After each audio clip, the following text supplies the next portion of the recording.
You're all set, go ahead. All right, I'd like to welcome everybody to the January 17th meeting of the Committee to Review and Assess Zoning and Review the Town's Use of Regulatory Agreements. It's been a little over a month since our last meeting. I hope everyone had a nice holiday season and your New Year's off to a great start. We're going to ask Sarah to step in for 1 second. Since we're using the Selectmen's conference room, we have a new microphone set up, and she wanted to give us some tips on how to use it and what to be aware of. Hello. Hi. Thanks, Sarah. So you'll notice there's no more microphones in the table. Yeah. There's a microphone in the ceiling. It's got that blue light on it. It is super sensitive. It will pick up everything in this room, in this hallway. If that doorway was open, everything in that hallway. That's why that door is shut, but it's got a glass window so people can see and it's not locked. People can come in. You all just came in. If you have to have a side conversation, or if anybody on the side wants to have a side conversation, you have to go all the way up to the stairwell because the microphone will pick you up. Picks up everything, little phone taps, anything like that. If the two of you are going to have a little sidebar conversation, it will pick it up, even if you whisper. We're going to ruin the meeting. So just know it picks up everything. It does hear everything. Is the screen supposed to be on, or is that the way it is? Yeah, Perfect. it's a little different in here than it is in here. All right, perfect. There's the Zoom. Nobody's logged in yet, so yeah. So Is the sensitivity, say they were to be whispering to each other, would it, and somebody else is talking at a normal rate, would it interfere with? it doesn't interfere. The people that are talking louder definitely will be heard better, but you'd be able to hear that somebody else is having a conversation, and what it ends up being is distracting to the viewer later. Because they can hear that it's like hearing two conversations on either side of your face, and you're trying to focus on one, but that's kind of what it's more distracting than anything. Yeah. So there you go. Great, thank you, Sarah. Thank you. So you'll have to pass love notes instead of talking and stuff if you need to. All right, start read the Mass General Law statement. This meeting is being recorded and will be rebroadcast on the Town of Barnstable's Government Access Channel. In accordance with Massachusetts General Laws, Chapter 30A, Section 20, the chair must inquire whether anyone else is recording this meeting, and if so, to please make their presence known. No one here. This meeting will be replayed via Xfinity Channel 8 or High Definition Channel 1072. It may also be accessed via the Government Access Channel live video on-demand archives on the Town of Barnstable's website. We'll go ahead and start with a roll call. Cynthia? Members of the committee: Catherine Ledeck, Here. Ken Alsman, Here. Councilor Jeff Mendez, Councilor John Crow, Here. Councilor Matthew Lebeck, Councilor Kristen Turkelson, Here. Councilor Charlie Bloom, Here. Chair of the committee Bob Schulte. Here. You have quorum. Thank you. Start with a quick reading of the purpose. It's been a month since we've been together, just to refresh everyone's memory. The purpose is to work with the town's planning and development staff to review and reassess recently adopted zoning changes, review the town's use of regulatory agreements, and make recommendations to the council. Start with a quick introduction. Just I'd like to thank everyone, both the committee members and the members of the public, joining us today, either in person or via Zoom. We appreciate the interest the public has expressed in the committee and its work. I'd like to remind everyone and the public that the comments can be provided in person, via Zoom, or by email. Email comments should be sent to Cynthia Lovell at Cynthia, cynthia.lovell at town.barnstable.ma.us. As always, please note in the subject line, ad hoc zoning committee, and Cynthia will forward all emailed comments and written comments to the committee members. Just a reminder to the public as well that all the videos and minutes of all of our meetings can be found on the town website by clicking on the boards and committees link on the homepage, and then clicking on the committee to review and assess zoning and the use of regulatory agreements. As we're entering the home stretch, hard to believe, of the committee's work, I thought it would be helpful to give a very brief summary of our work to date, what we plan to accomplish the next 2 months. Believe it or not, today's meeting is our 12th full meeting since our formation meeting on June 28th. Our work started with a discussion of the town's use of regulatory agreements and then move to discussions regarding the recently adopted changes to Chapter 240 zoning in the town's general ordinances, which updated and created the downtown Hyannis zoning districts.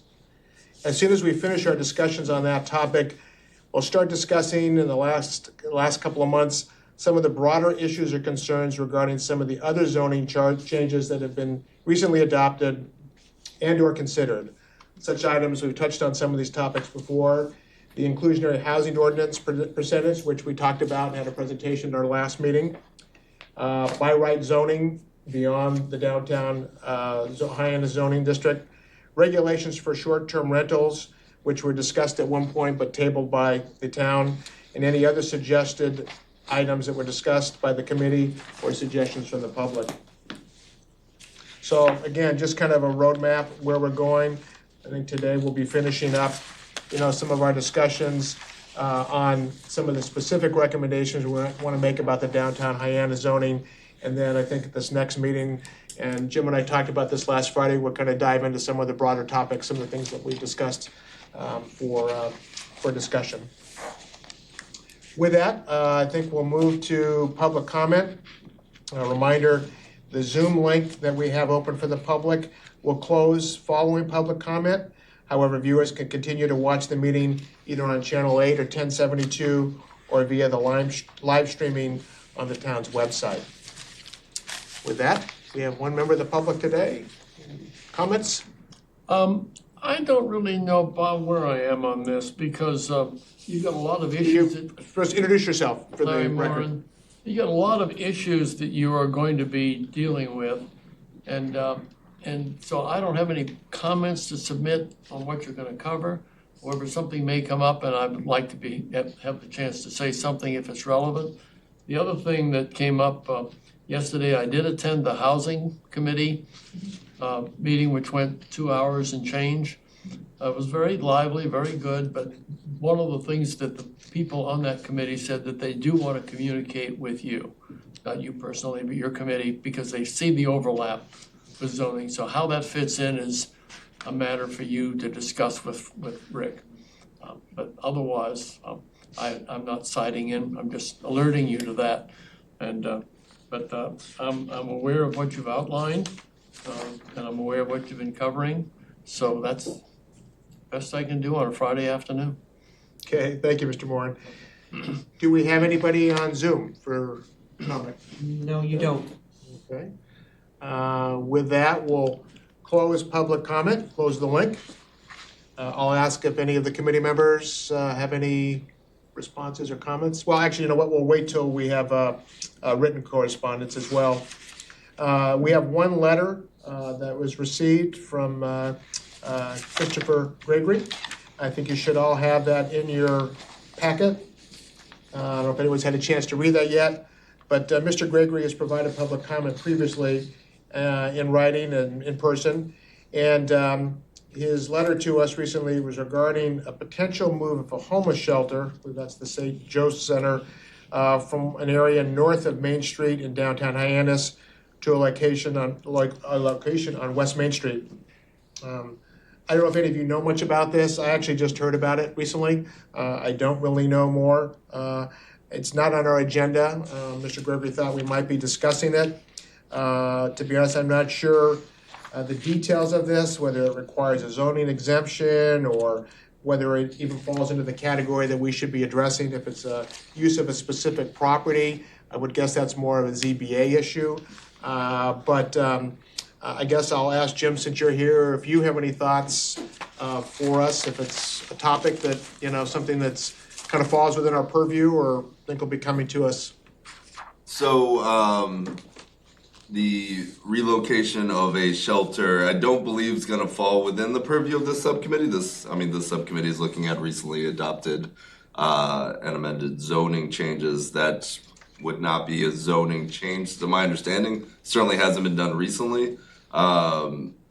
There's nothing formal submitted to the town that I'm aware of for that subject. I have seen the press releases though from the organization that's trying to relocate it. So I don't believe that would fall within this ad hoc committee, but I certainly can speak with Kate Conley in between now and the next meeting if Okay. she differs in opinion.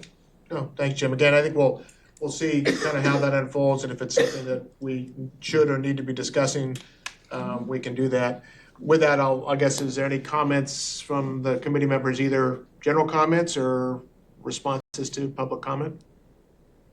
I like the way he defends the move. You know, this is a population that's at risk, and it seems to me that I'd like to know, you know, how much crime is involved with this population. I don't think there's that much. I think, you know, there's maybe mental health issues that require police intervention. There, you know, maybe loitering issues. Certainly people on Main Street, businesses don't like to see them in their doorways and that sort of thing. But I think they're an at-risk population, and I think he kind of brings the issue out nicely in a way that defends this population. Because no matter where they go, they're going to find trouble. And maybe Winter Street has some issues with these people, but I live right off Winter Street. You know, I know that there are a lot of people hanging around the place, but every once in a while I see an ambulance go there. It's probably somebody with a health issue. For the most part, they are just that population at risk, and they deserve our You guys, hi, sorry I'm late. If you guys want to move, just so they're consideration done. and our compassion. Good. Okay, thank you. Okay. Thank you, Charlie. Again, I guess we'll kind of see how this unfolds. It may not be something that we end up addressing within this committee, but thank Mr. Gregory for his letter. Just a note that Attorney Kate Connolly has just joined the meeting as well, so thank you. With that, I guess we close public comment. Other comments from the counselors? We'll move to item D, which is, I think, the meat of today's meeting, which is a committee discussion of the draft memo and specifics to include in our recommendations to the town council regarding some of the downtown Hyannis zoning district issues. Jim and I chatted about this last Friday. Rather than any kind of presentation, we have a lot of the information he and others have presented to us. I think we've identified at least three major areas that we want to provide some input. He's done a great job of putting together the draft memo that we've had a couple of iterations, the most recent being, I think, dated as of November 19th. And I think the three areas, and what I'd like to do is kind of open it up here for discussion, maybe go around to the committee members and get their thoughts as we kind of formalize. Again, we'll still have some room to review all this, but some more specifics on the three areas where the parking ratios, the heights of structures, and district boundaries. And Jim is happy to refresh our memories on some of those or provide us with some thoughts and inputs on that. And then, you know, we'll go through a little bit more discussion of other issues that we want to tackle. But I think if you have, it was in our packet, a copy of the draft memo dated the 19th. If we look at the second page, there's an item on parking. And Jim, maybe I will ask you, you have your potential recommendation, maybe just read that to us and your thoughts on that, what you've said, and then we can maybe discuss a little bit more specifically. Absolutely.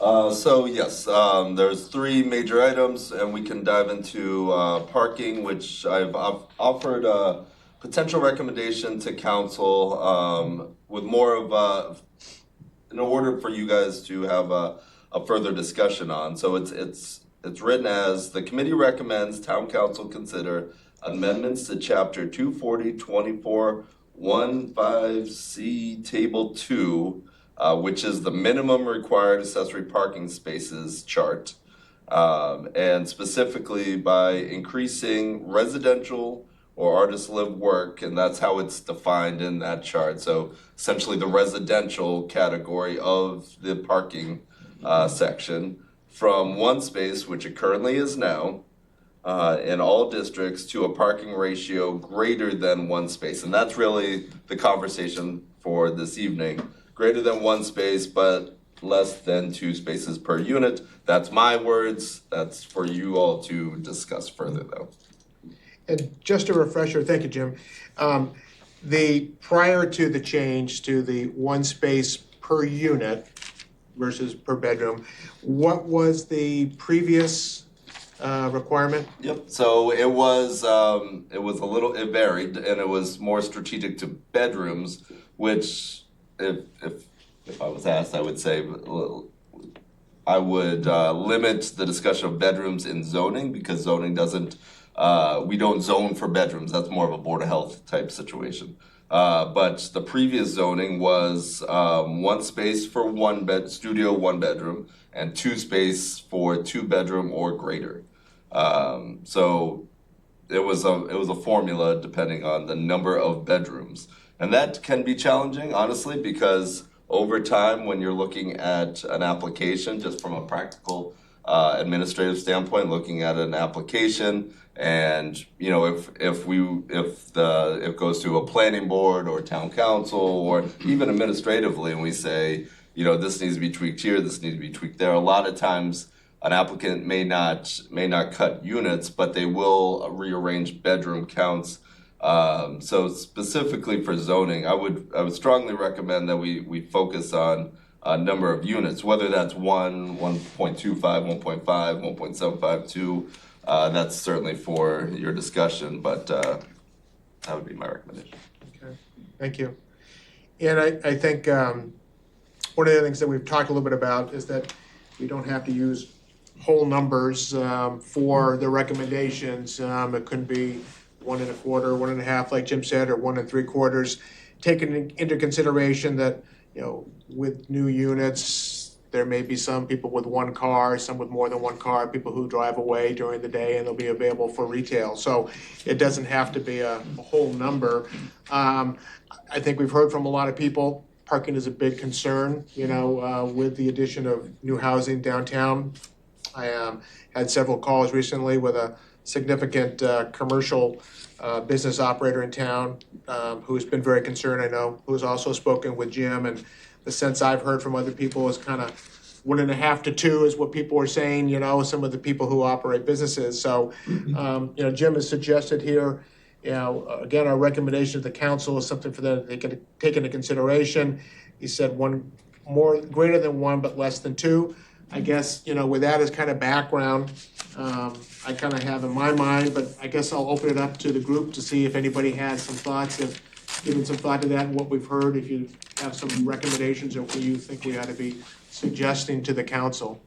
Kathy? I think the minimum should be 1.5. I think 1 isn't enough. That's just my impression. I don't want it to be less than 1.5. Mm-hmm. I would suggest that. Okay. Based on what we've heard, it's not enough. Isn't that what we had before the change in spaces to 1? Was it 1 1/2, Jim? It was 1 if you had a studio or 1 bedroom, and 2, and this is just for downtown, I understand, It's and about 2 for bedrooms, yeah. 2 bedroom, 3 bedroom, etc. Okay. It's about bedrooms, that's confusing. This topic of bedrooms versus units is kind of confusing. Because, you know, you could have a 3-bedroom unit that has 3 unrelated adults, each one has a car, you know? It could be somewhat challenging, Mm-hmm. you know, if you have a group of people coming together, but. Yeah. And that's hopefully offset by some that it's a studio with just 1 car, Right, no car, right, so that's why it's, Right, we get into the fractional. yeah, so. right, I would have to agree with the minimum of 1 1/2. yeah. Have we done any math on like the current, like if we took some of the newer, larger projects that have been impacted to the lower number? Have we done, I know I haven't done any math, has anyone done any math? I look to Jim, to see like 1.5 would do this to say 307 Main or the Cascade or the one down by the dockside, or 2 would do this, like, I guess it would be nice to see a proportional, like what would 1.5 do and what would 2 do to some of the bigger projects, because I think it's an abstract, we all know what 1 looks like, no, people seem to complain about that, but I think it'd be nice to see kind of what would shift there and how much would that impact realities, because obviously 307, their complaint was is they wouldn't be able to really have that much more parking because there's not space there. And I know there's some of the projects when we did the walk around with Jim that there wasn't a lot of parking. So again, it's like there will be an impact on development potentially. So I'd like to see like a 1.5 comparison to 2 and just see what those numbers look like for some of the larger projects.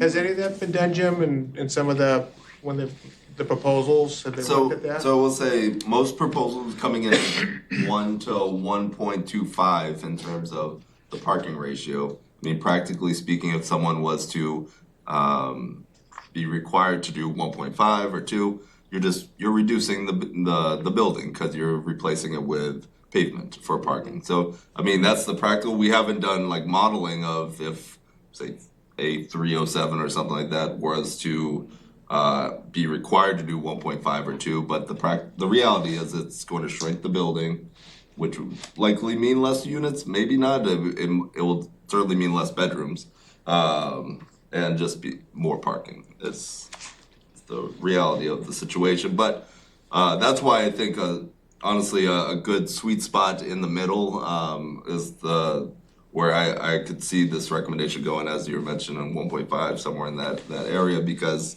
of, yes, 1, I think we all agree 1 is just simply not enough. But there is that balance, because if you overpark an area, then we are once again the home of parking lots and not housing or retail. Okay. Jim, are residents allowed to park in the public spaces in downtown? Not overnight, no. Okay. Is any consideration ever been given to permits for residents that they could purchase or the developers could purchase to allow more park? Since you've described it, there's considerable amount of parking downtown that is not used. Right. And, you know, I guess one sort of safety valve might be the ability to have parking permits that could be purchased in order to park overnight.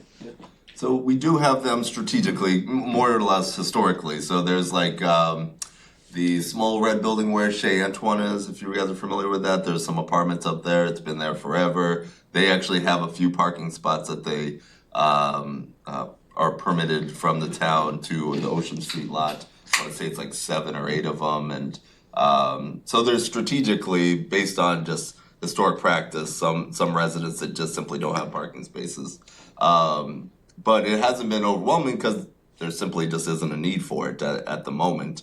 That certainly could be something we look into. As I think I was mentioned to a few of you, you know, as projects have come in, the thought is if you're not going to put parking, or if you want additional parking greater than the 1, don't look to the town first, talk to your neighbors, because again, there's a sea of parking all around us. I think I walked around with a few members and we were looking at the office spaces that are right next to potential housing. That could be a prime location for that shared parking opportunity. So there's a lot of those around, but I don't think we'll really dive into whether or not the town should be offering a parking until there's really a need there. Right now, there's minimal need at the moment. That was, and correct me if I'm wrong, Kristen was with the walk with Jim. While there certainly appears to be a lot of parking, a majority of that is private, you know, so that does, you know, that means the developer has to then approach the private owner and cut some sort of a deal. Okay, but it would be the developer who would do that, not the tenant who would come in and do that. Right. Although you did say that in some instances, some of the tenants can go to a property owner and request a, Right, yeah, so I if, don't think we wanna have that kind of a situation, people cutting individual deals and stuff, but that's a. I mean, that's, I guess, always out there. You technically could rent a spot from somebody if you really wanted to. But yeah, that's not ideal. Certainly when new developments coming in, it's only been a few now that have originally come in and said, oh, you know, we could use a little extra parking. The stance that has been is there's new zoning that was taken into place. It's recently approved. It's one per unit. Don't come to the town looking for assistance. Look elsewhere. The assistance was reducing the regulation because it's per the parking study that was provided. There's an abundance of parking. We just need to better utilize all that parking. But to Bob's point, it's not in the hands of the town really. Our private community needs to work together and better utilize that space. And as I say, to your comment, Kristen, one of the things I'm thinking is, in addition to what Jim is putting together for us to look at, I anticipate putting together kind of a narrative supplement to this, where we talk about some issues, specifically, and parking is one of them. I'm looking at this, we have this parking study that was done, and Jim and I have talked about this. I have some reservations, given the fact, the age of the study and the age of the data, et cetera, and stuff. But that aside, I think there were a lot of good recommendations that were made in that study that have not been implemented. So I think one of the things I would suggest, and once we review it and get everybody's input, is that, the council look at that, review that, and implement some of those. And in the end, that may be a decision to increase the parking more or reduce it, whatever, once they look at some of those. I'm thinking now we need to put some recommendations together sooner rather than later, so we can establish that for these developments. If we wait too long, it all gets built out and the proposals come in. So I'm thinking, something in that 1.5 to 2 would be the recommendation for now, with the additional recommendation that they look at that parking study and implement some of those programs. I mean, there's a lot of things that I don't recall specifically, Jim, but whether the two-way Main Street was considered at the time that parking study was done. And it was done pre-COVID, when we know a lot more people moved here and stuff. So there's a lot of other considerations that I think it's hard to even make a recommendation now, but I think we can all agree that it needs to be something more than one. I think even Jim would agree with that. So that's kind of where my thinking is, so. Yeah. Well, Christian, go ahead. Oh, okay, go ahead. No, I would agree that more than one is certainly makes a huge amount of sense.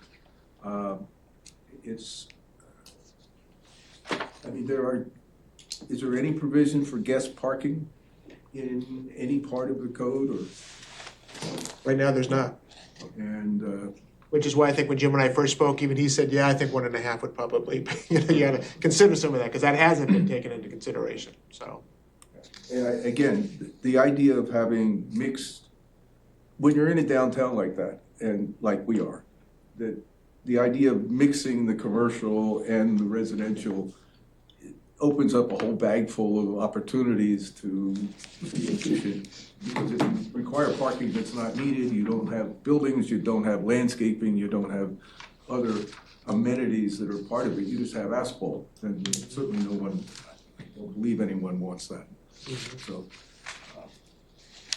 I don't know what that interplay could be in the future. Maybe it's too soon to be talking about that, but I spent far too long in the town I lived in Palo Alto, trying to get a parking permit system in my neighborhood, which was overrun by downtown businesses, and it was just chaotic for close to 10 years.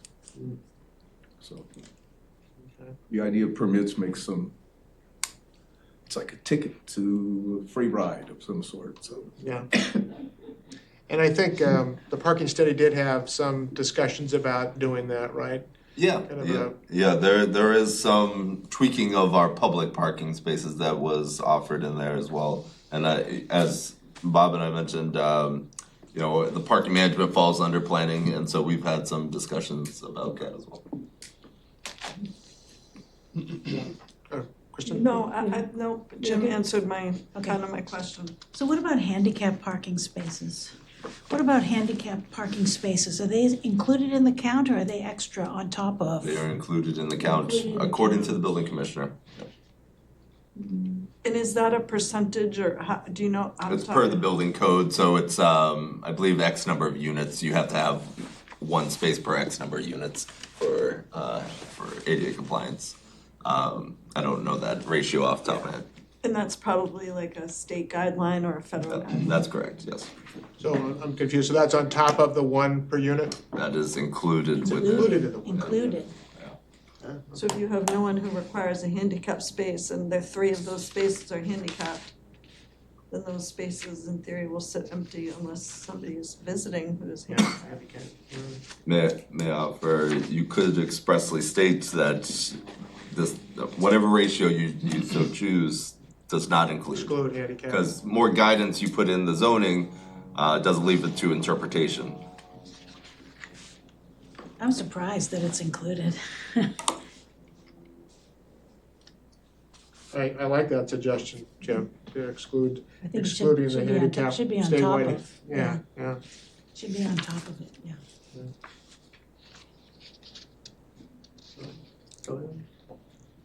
I guess, I Christine, think we're trying to figure out a number.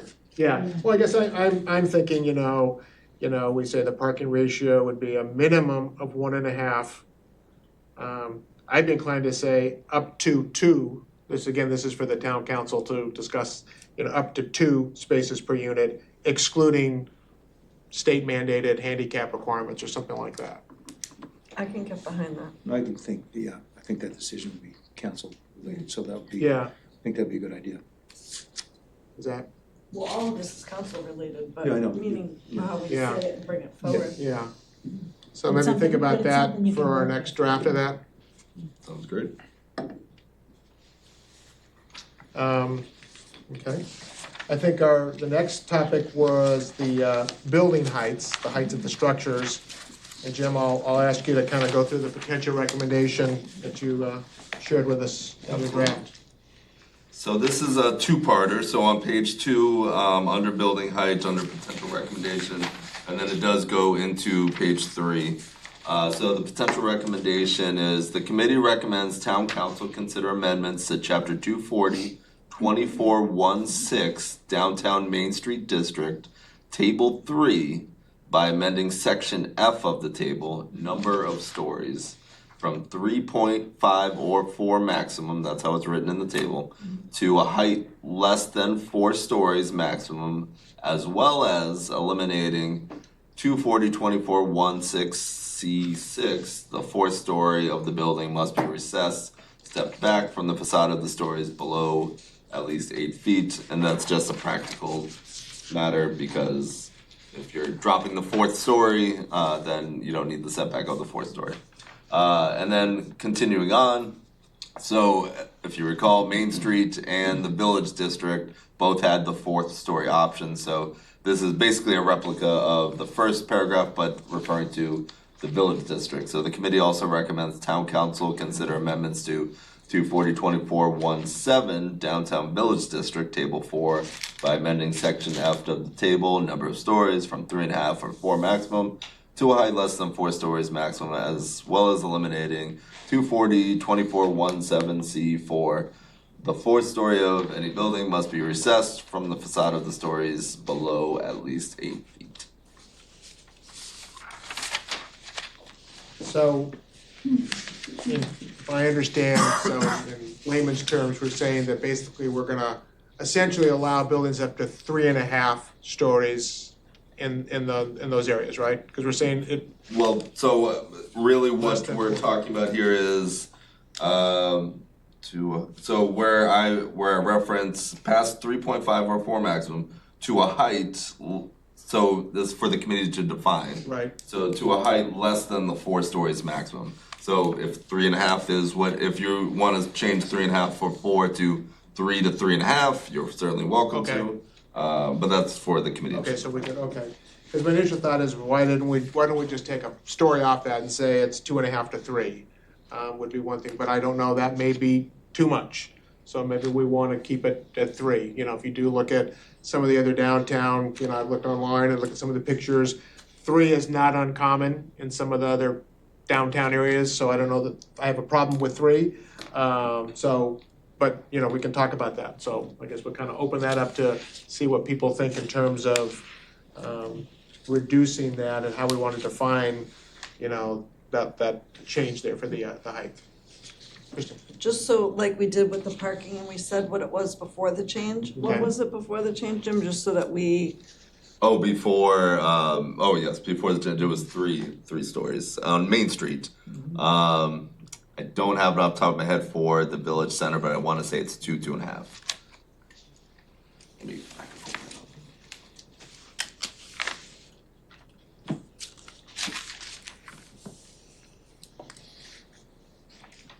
Three sounds good to me, even 3.5 if it's sort of, if it's, a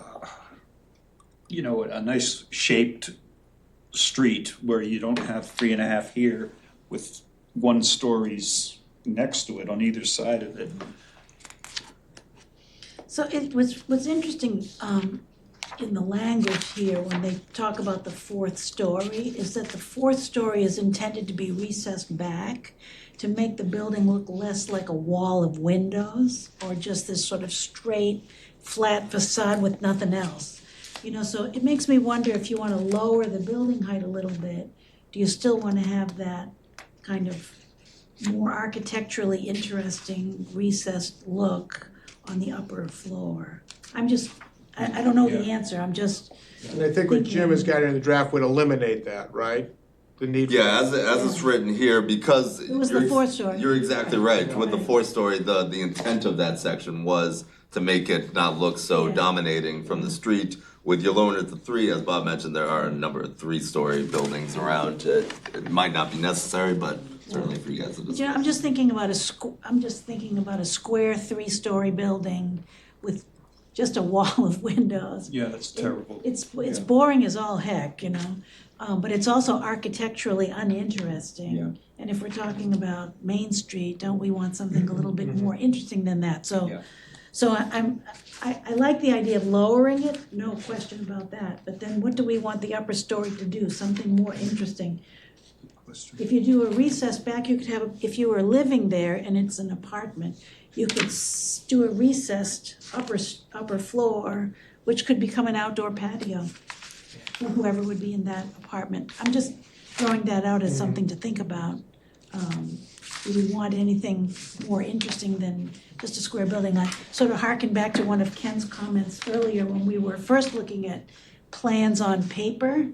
And you said, I'm not seeing square boxes here, even though that's what was drawn on the paper, because you were in your mind thinking about something a little more architecturally interesting than just a square box, right? Part of my fantasies. Yeah, well, sure, but we're all thinking about sort of what we dream about those buildings to look like. So that's our job here, is to kind of dream about what we want it to look like.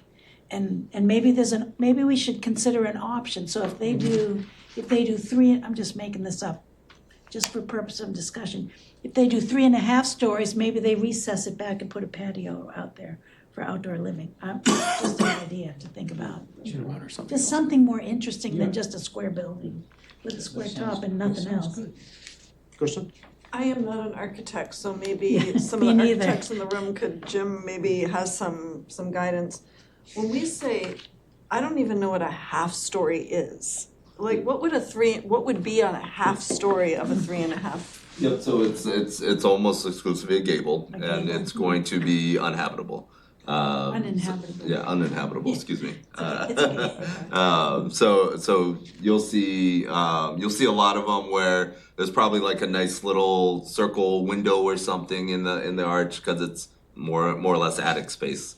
So that's gonna be your half story. You'll see them quite often. A lot of times, folks will use it as kind of cathedral ceilings too. Could be a vaulted ceiling. Yeah.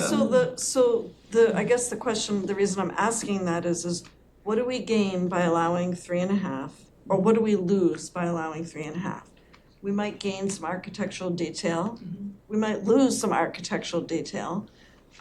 Maybe, I don't know, does 3.5 allow that half to be a patio versus if it's only 3, they couldn't put a patio up in the roof?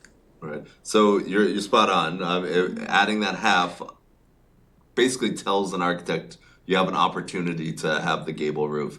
If you leave it at 3, it's not a sure thing, but I would willing to bet you're gonna get a lot of flat roofs coming in. So, you know, that's a subjective, I guess, if you like the flat roofs, then great, but I would say if you offer at least that extra half, you'll likely see a number of gables coming in. In the greenery over by the hospital, they have a rooftop deck. That's how many stories that building? That's 4 stories. Okay, so that would have been permitted as, well, I mean, it's a long time ago, I know, but it's not in the zone, but that's permitted as a 4-story building, and then they made the top a roof deck. That was a regulatory agreement, but yes, Okay. yeah, they did. So, I mean, I guess that's my consideration, is like, what do we lose, what do we gain? Right. Do we wanna limit it because Right. we like the number 3, it's less threatening than 4 or a 3.5, you know, but what do we potentially lose that might be architecturally appealing? That then we're kind of stuck with more, you know, Just a boxy buildings, but. So Jim, go ahead, John. So when you say the half story cannot be inhabited, can it be used? Can it be an outdoor deck? Can it be, say, a restaurant or a bar up there, or something, you know, Well, see what I mean, that can be used, people beyond the roof can take advantage of the views that they could probably see the ocean from there and that kind of stuff, or the harbor. yeah, certainly, if it was, you know, let's use an example, there's 3 and then they have the gable and it's set back some and they're able to get up there and use that roof just like at the greenery, they certainly could. Yeah, if we allowed it in the zoning, they certainly could do that. I've always been saying we should have some sort of cool rooftop restaurant that looks over to the harbor. I thought that'd be really I neat. agree, and that would probably, as long as that isn't prohibited, that would encourage that to happen, which I think would be beneficial to downtown. Jim, if we were just thinking back to like, well, just cut things down by a story, if we were to say 3 stories, the 3rd story having to have the 8-foot setback, would that actually be that'd be reduction from what we currently have at 3 stories? What we have before the zoning. Yeah, before the zoning change. Yes, that would be That would be a change. Okay, so we- slight I mean, not in Probably- height wise, but in terms of buildability, yeah. Okay, so that we probably don't wanna, okay, just thinking out loud, I mean, 'cause on the one hand, I'd love to say, okay, I have no problem with 2-story with an 8-foot setback and have roof gardens or whatever, things like that, but that's kinda, I don't wanna say, maybe defeating the purpose here, so, You would cut back on the square footage and the ability for, it would basically be saying go down to 2.5. yeah, yeah. So I think personally, I think the 3.5 sounds something reasonable, as long as they can use that top for, like we were talking about, other uses that would be beneficial to both the residents and the downtown area. And I think the 3.5 ensures that you don't have You don't a have a flat floor. roof, Yeah. and so it'll look nicer. It doesn't ensure, because a builder may cut costs by only doing 3 He feet, could, 3 stories yeah. with a flat roof, but. Yeah, true. True. Is there anything in the language that we could add that would promote, lend, or guide developers that we want more outdoor spaces on top levels? Like that would encourage, I guess that's the word I'm looking for. Yeah, I mean, perhaps, yeah, I could think about something expressly stated in the zoning.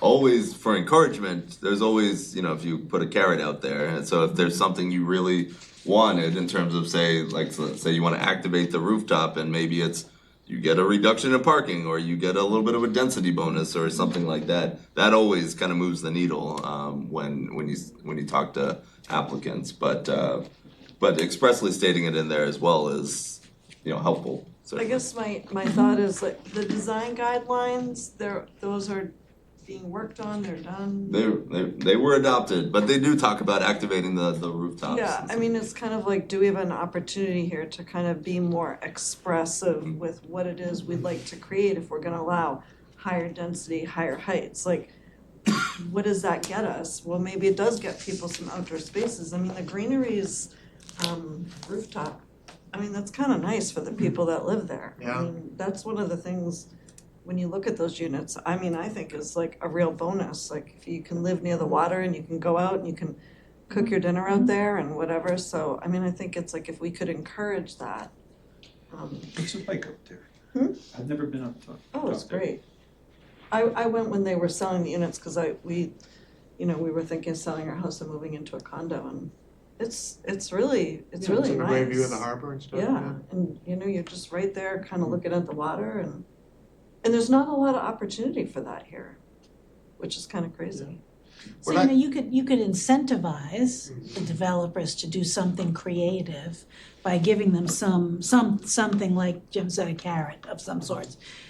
So I'm just gonna make it up for purpose of thinking about it, right? So let's just say we decide it's gonna be 3, and then if you wanna do 3.5, and you do these features that enhance the living experience, I'm just kinda using words, right? Or provide for an outdoor recreational space or an outdoor. Architectural, interesting I don't know, detail or something. Something like that. Then we'll let you go to 3.5. Yeah, I agree. Like, if you say 3.5, as long as the half is used for either, Yeah. architectural designs in the roof, gables, or outdoor, whatever, restaurant. Amenities. Yeah. Shouldn't it also enhance the living experience indoors by doing a beautiful, I'm just saying, instead of having an empty gable up there and the roof being only Yeah. 10 feet high, why not use that and do a vaulted ceiling? So it's Yeah. about incentivizing so that you have a better living experience, right? Or if you're driving around, like Sturo Drive or downtown Boston, and you see a building and they've got like trees those along the top balconies, or something yeah. like that, that is always so attractive and stuff. So if you could, say that it's used for those purposes up to 3.5, so. Yeah, the height isn't something that bothers me at all. I get a good impression that it's a particular concern here in Hyannis, though. And again, getting back to my fantasies about what buildings could look like, all of this discussion makes a huge amount of sense in this. Jim, who does the preliminary review of a guy comes in, he's got a project and, you're talking to him. Is that you, or is it a committee, or is there a design review? Yeah, so it depends on what it is and how far along they are. Typically, if it's just at early conceptual, that would be myself and my team. But if it's farther along and they have some decent plans, we'll get the whole team together. We have an informal site plan review. So it's kind of a tech review meeting. So yeah, we have like the building commissioner, the board of health. So we'll go through all the different regulations of all the different parties. Yeah, and so you have an opportunity to say, well, have you ever considered, or would you think about, and could you make those kind of changes? Absolutely. All right, because what do they call the thing that they used to have, Widow's Walk or something? The top that came up above the rest of the building. I would think nautically that would make some sense around here. So the other thing to keep in mind is when you have a flat roof building, it's fabulous for solar panels. Also when you have a flat roof building, that's where a lot of the mechanical components go for the building. So if we're gonna have like an outdoor space to enjoy, all that stuff's gotta be sort of pushed back into the corner so that it's not noisy for the outdoor restaurant experience. I'm just making this up, but it just seems to me like that's not a difficult thing to do. You just put everything on the back in the corner, so I'm just bringing that up. Yeah. But I just love the idea of using these upper stories for something because it's usable space that's not being used. And it would It be could be interesting, valuable. particularly on the south side of Main Street rooftop, how many of them would have views of the harbor, either side, but I would think the south side even more so. Have you ever been up there crawling around on the roofs, Jim, with any of the 3-story? I've seen some nice views. I'm interested to see 201 Main Street will likely have some nice views of the harbor, so it'll be interesting to see there. And they do have some space up above to enjoy. So. All right, I mean, So one other Yeah, point on the equipment on the top of the buildings. Everybody, when you're in these sort of areas that are urbanizing, You have trouble with your cell phone signals because it's not really that great. So every building really should serve as a cell tower in a way, with these small personal cell tower mechanisms on the top, so that we don't have to have things like what's in the front of this building here, that huge ugly tower. Then you end up with these sort of small cell networks that the buildings are being used for, you know, so it's not, that's another opportunity for a carrot, you know. If you're gonna move into a building, you wanna make sure the cell service is good. It makes it a little bit more attractive. It's just something to keep in mind. How is the town handle that, Jim? Things like cell towers, or do we have a requirement that the HVAC systems are set back so they're not visible from the street, or what, how does that? Yep, so cell towers start with the Cape Cod Commission, so that's a DRI review. We do have small cell applications, and so that's actually now getting so small that they're on utility poles, and so if they're in public ways, they do have to file with the town, and then there is a town manager review because it's in a public way. But they're just canisters you'll actually see up and down Ocean Ave, all the areas where you know that you didn't have good cell service, and now all of a sudden it's getting a little bit better. That's because of that. And then mechanicals, if it's downtown Hyannis, yes, the design guidelines talk about screening mechanicals. So typically when it's a flat roof, you'll see like a little almost fencing up there on the top there that kind of masks all the HVAC systems. Right now, there's a lot of there's been a push for all those mini splits, and so the good and bad with that. But what that means is there is individual systems for each unit essentially. So like a roof could have 30 systems on there now. But supposedly they're quieter and quieter, but we'll see. They just take up more and more room when you have 30 of them. Is there an overall height limit on the buildings? Yes, for I don't have it in front of me here, but each floor is the height. So on the first floor, we've given, or the zoning specifies that can go up to, I believe it's 18 feet up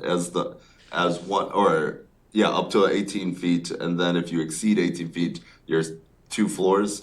So 18, and then I believe from beyond that it's 14 feet. So the first floor meant to give you a little bit of flexibility because it's meant to be the priority is retail space, commercial space. So you want that extra space there, but and then residential above that. So on the top, does that, how would you account for all this equipment? You know, if you have to have 30 of those, you know, units out, can you stack them up 20 feet high? I'm just making it up, just to get the conversation going. Yeah, so that hasn't come up. We don't include mechanical in the height of the structures. So, Oh, interesting. yeah. But it does have to be not visible from the public way. Well, you don't want them to blow over. If it's 20 feet high, you don't want it to blow over. Right. Is that That's common, Jim, that, you know, the mechanicals are not considered in that? I mean, here, but I don't, where else? Yes, I and believe that is fairly common. That was also in the old zoning too. It wasn't included in there. But I could do some looking around and see if there's any suggested language for that.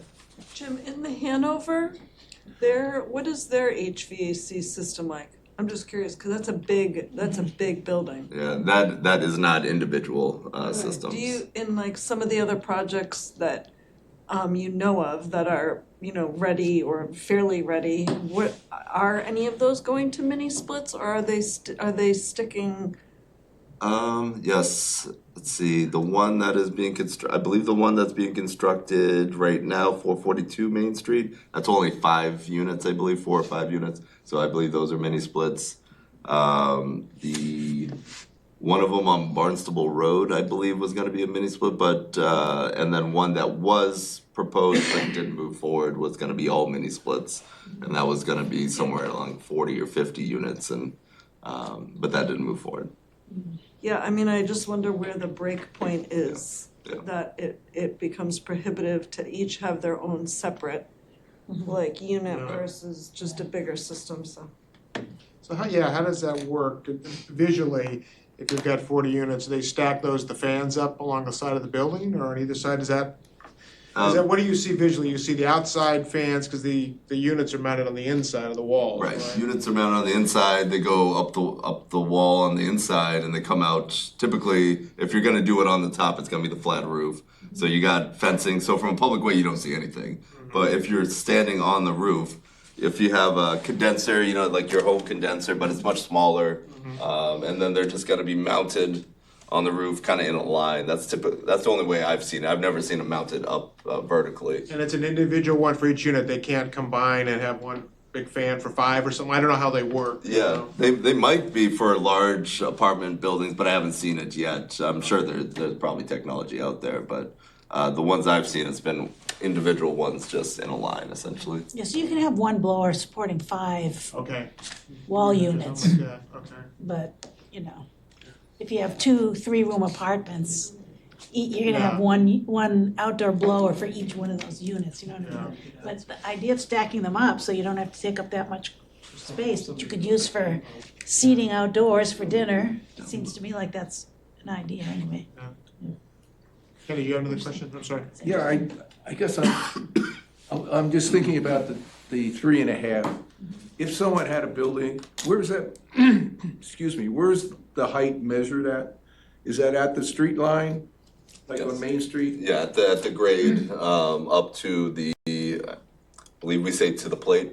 So Okay. yeah, So if you can think of a shoebox, it's sitting on, and it's 3 stories high on Main Street. Could they go back halfway and then put up another story under 3.5? they go back halfway. So I see what you're talking about. I don't get what Yeah, he's just talking do a about. full setback uh, and then account for that half story, the Yeah. space there for the half story is going up another story in the back.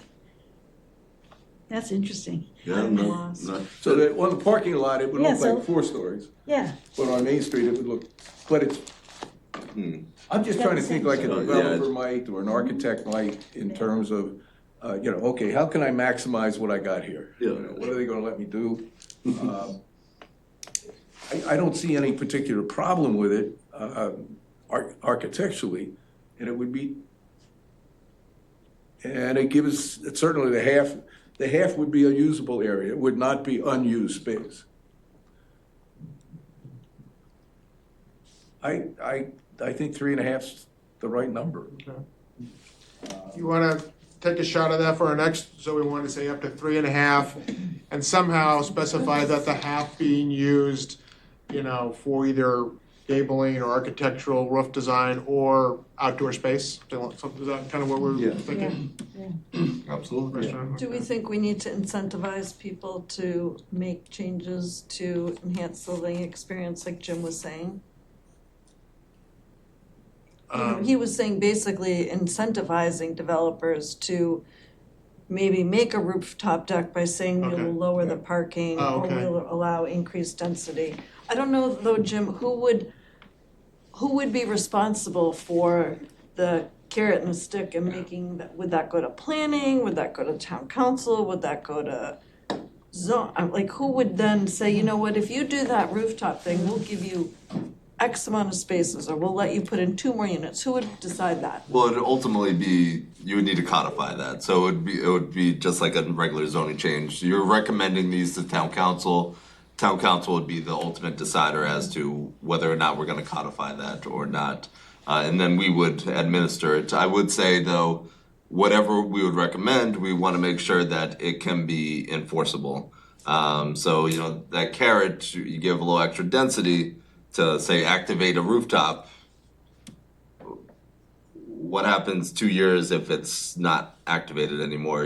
You can't go, I can't go in and say, okay, get out of this one unit here. You don't have an active rooftop anymore.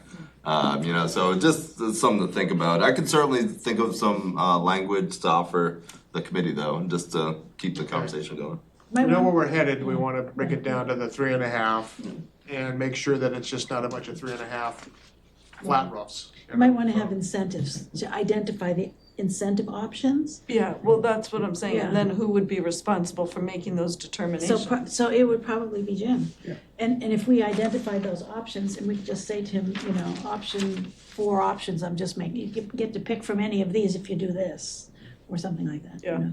But I'm also concerned with who then makes the decision about where we flex and where we Yeah, give, and, you know, I mean, I just think there's things to think about, you know, it sounds Yeah. like a kind of a good idea, cause our effort is to enhance the living experience, cause we have maybe an option to do that. But I mean, it has a lot of paths along the way that need to be kind of figured out, and that's why I was asking Jim, Right. you know, who would be responsible, or. Now, the other thing is incentivizing use for those areas on a half-story, say a restaurant or a bar or something like that. I don't know if there's enough room for it, but I'm saying, or rooftop space, where does the developer get a return investment for that?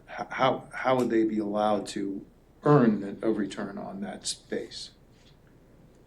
Well, that's what we're It saying enhances the living by space, of course. changing, that's why we're saying Yeah. we'll reduce the number of required Yeah. parking spaces, or we will allow you to put an extra unit in, or we Yeah. would allow density, so I think that's the incentive piece that would need to Yeah. be kind of thought out, and Jim's point is we don't always know that we could give them less parking or give them more units, but we don't know that they're actually gonna put the thing on the roof that they say they're gonna put. Yeah. So it could just, Right. you know, we don't wanna have a bait and switch situation where we've allowed less parking and more density, and then the whole point is to enhance the living experience of the people that are gonna be there. So what is the likelihood or guarantee that that actually gets into practice and actually into the spaces? so it's sort of a bad word, I guess, enforcement, isn't it? That what it's all about? It's about enforcement. It's about somebody following Yeah. up to make sure that's, But what would be, Yeah. like, that's what Jim is saying, what's the enforcement Yeah. arm, or what's the I don't know. mechanism, or what's, like you said, we can't just kick somebody out of an Yeah. apartment and say, we're gonna just shut the door and lock it up, and it's, Right, no one can right, live there, right. and that would be kind, you know. Right, But I think maybe let's say we're gonna have it for amenities for people who live there, an outdoor deck.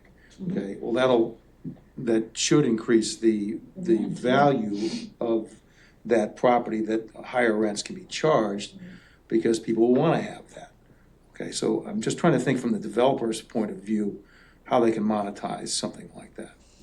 Well, if they get, And be encouraged by monetizing Yeah. it to do it. well, if they, for example, if it's an outdoor restaurant, whether they become a restaurant operator themselves, or they, Lease you know, lease it out, then they get the lease, or they get a percentage of the, you know, Yeah. the revenue and stuff like that. So there would be financial incentives to them, for them to do that, I would think. That'd be one way to do it, so. But like John is saying, I mean, like I said about the greenery, I mean, it's a really nice amenity if you think about moving into a big box. Yeah. And you're like, wow, I could go up there and, you know, there's a grill up there and there's lounge chairs, you can sit out there on a sunny day. I mean, it really is appealing. It makes apartment living that much more appealing. It doesn't, you know, it takes away maybe from their unit number if it's a whole floor that they can't have, I get that. But on the same hand, like John's saying, it does maybe mean that like, look at the Hanover, they're having all these amenities and they're charging more money. So I'm sure they put the amenities in to draw people in and then charge them more money, you know, so. right. Okay, Jim, we'll ask you to work on that a little bit. That brings us to the next topic, which was the district boundaries. And this, we kind of got into this because we're talking about some of the concerns with the setbacks. If you have up to 4 stories, they were changing some of that here. But if you have that go right up to the next, you know, zone, and Jim had some suggestions here, so I'll ask you to maybe take us through that. And I think I have my heads around it, but it's hard to understand it, so maybe if you can help us walk through that a little bit more too. Sure, and I can pull up the PowerPoint that had that slide if it helps, but I'll quickly read this. So the committee recommends the town council consider amendments to chapter 240-2417 Downtown Village District and the zoning map by replacing in its entirety 2417 Downtown Village District with 2418 Downtown Neighborhood District, or the creation of a new district that reduces heights and density. In turn, the zoning map would need to reflect the proposed amendment to the district as well. So what this is saying is, if you recall, we have Main Street, we have the downtown village that's all around it, and then we actually have that yellow that you may recall, the downtown neighborhood, which is in strategic areas, and that's a much more reduced zoning that doesn't allow for the 4 stories. And the thought was, based on the conversations that I heard, was that we're concerned about the outer edges. Well, the downtown village is the outer edge. Maybe it would be best if we replace downtown village with downtown neighborhood. Downtown neighborhood doesn't allow for the 4 stories. It improves the setback to, I believe, 10 feet on the sides, and it reduces the density. And I can pull up If the you map. could do that, that'd be great, Jim, just to kind of Yeah, that would be let great. us see that.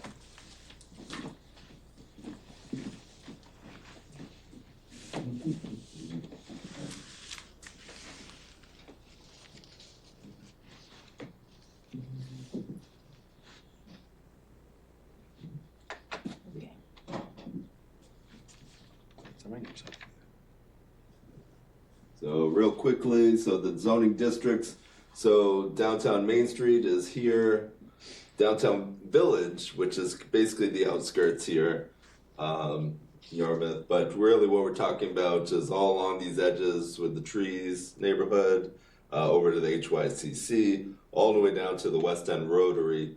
This whole section here, same with here, that bumps up to, you'll see the yellow, which is the downtown neighborhood. So really what the thought was, maybe instead of the downtown village, we simply take the yellow and replace it in each of the purple areas. And I'll go, I believe I have a slide showing exactly that. Here's the outer edges, typically, while they look like a lot of single family homes, many of these are multifamily, but small multifamily. And so downtown village right now allows for, again, 3.5, 4 stories in height, with setbacks, zero front setback, 0 side setback. And so what downtown neighborhood allows for is side setbacks of 10, rear of 20, number of stories up to 3 maximum. And it still allows for, so the intent of the downtown neighborhood is really what drew me to this, because if you read that, it is intended to promote traditional use as a form of neighborhoods adjacent to downtown that are characterized by a variety of 19th, 20th century detached, semi-detached. It allows for one principal building with multiple outbuildings. Principal building and outbuildings are permitted. The 3rd story in a single family or 2 family can only occur within habitable attic space. So this is an example of us getting a little more specified as to what we're going to codify there. And so the use is allowed. So because the downtown neighborhood already has a host of office and healthcare clinics that remained to be allowed. 2-unit dwellings are prohibited for lots fronting on a very specific neighborhood, essentially. Multifamily dwellings are permitted in the DN with a maximum of 4 dwelling units permitted in any one building per lot. In addition, 1 accessory dwelling unit may be permitted per lot. So really we're talking about 4-unit structures, potentially up to 4-unit structures potentially allowed in this area, which to me would be kind of stepping it back. So we have multifamily here, we would have reduced basically on either side at that point. Alternatively, if this language doesn't suffice, we could use this as a model, recreate another district that mimics this, but adjusts the metrics to the committee's liking. And Jim, again, if you go back to this, before this change in zoning, the purple areas, what was the maximum So height? I believe 2.5 was the maximum, 2 to 2.5, I believe, was the maximum height, and 35 feet in height, I believe, was the overall. Sorry, And I what should we're have had that. saying now is by making it a yellow, it will be It would be 3. up to 3 maximum, in the height of the building. excuse me, in the height of the building, and Doesn't really have a height on there, does it? well, again, the heights are in the standards for all districts, Yeah, so so it's they're each like, floor. So we talk 14 about feet, first 18 story, feet or yep. whatever. But likely there could be some exceptions, but likely much of this area is going to be residential. And so the first floor would be 14 is the maximum heights. Though there could be some exceptions. There are some office spaces on North Street that we saw and stuff like that that might remain office or something else. The only thing I would be hesitant on is use provisions. So again, we have some really nice retail centers right now. Well, mostly retail, like the FedEx area, the brick buildings that have some nice retail there that maybe we don't want to completely get rid of. Well, it wouldn't be getting rid of, they would be pre-existing non-conforming. But, you know, if we wanted to maintain that, we would want to state that specifically here so that we don't create that pre-existing non-conformity aspect. Are you assuming or encouraging lot assemblies in these areas? Because if I heard it correctly, you're saying that you'd be limited to 4 units per lot. On the other hand, if you could assemble several lots together, You would actually be going the opposite direction. yeah. So, yeah. And to me, in an area like this, the idea of sort of assembling some of the properties might make a huge amount of sense. I would say I get what the sense why you would think that. Although our traditional development practice here and what's been more or less encouraged is the opposite, is to remain kind of small scale parcels, so not to assemble large blocks. I will say we have some examples of creation of kind of the larger blocks when the grocery store came into downtown Hyannis, and now it's the social service building or something like that. So that's a larger block, and that's an anomaly, I would say, for the downtown area. Mostly, you'll see, it's kind of probably hard to see, but we have very small lots all throughout. So yeah, we're not incentivizing actually the forming of larger block development. Okay, so the concern that I have between the light purple and the darker red is the abruptness of the change between the two districts. So in the sort of dark red line, right, we're talking about 3.5 stories, 3 to 3.5 stories with a 0 property boundary setback. So what that means is somebody can bring that building right up to the edge of the property boundary, and then you got a sidewalk basically, right? And that's one side of the street. Then on the other side of the street, you have the light purple, which would be 2.5 stories with a 10-foot property boundary No. setback. Is that what No, the purple still is basically the exact same as the red. So we're still talking 0 setbacks. We're still talking up to 4 stories. Yeah, so this is just my own imagination. 0 property boundary setbacks are okay on Main Street.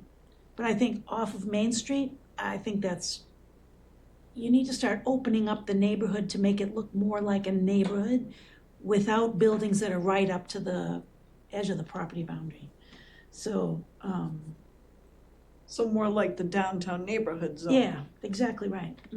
Exactly right. And I think that based on what I heard from everyone here, that's why I'm offering that as at least a starting point for a conversation. Is maybe we need to be transitioning that purple, the light purple, to more of a yellow downtown neighborhood, to be more of a, while it would look like somewhat of a single family duplex style housing. So it's stepped down from Main Street, it's off of Main Street. That's what this really would encourage. With the setbacks too, which we don't have. With setbacks. And I think to some of the comments, Charlie, you made, and Jeff Mendez, folks who've lived here their whole lives or whatever, concerns about that with the light purple now becoming just big buildings and losing the neighborhoods. We've already lost a lot of that. Seems to me by making the downtown village, downtown neighborhood standards, that will maintain the neighborhood feel that we might lose if we kept the downtown village at the 3.5 to 4. Jim, can you go So- to the downtown neighborhood specs again? So basically, it can go to 3 stories. There will be setbacks.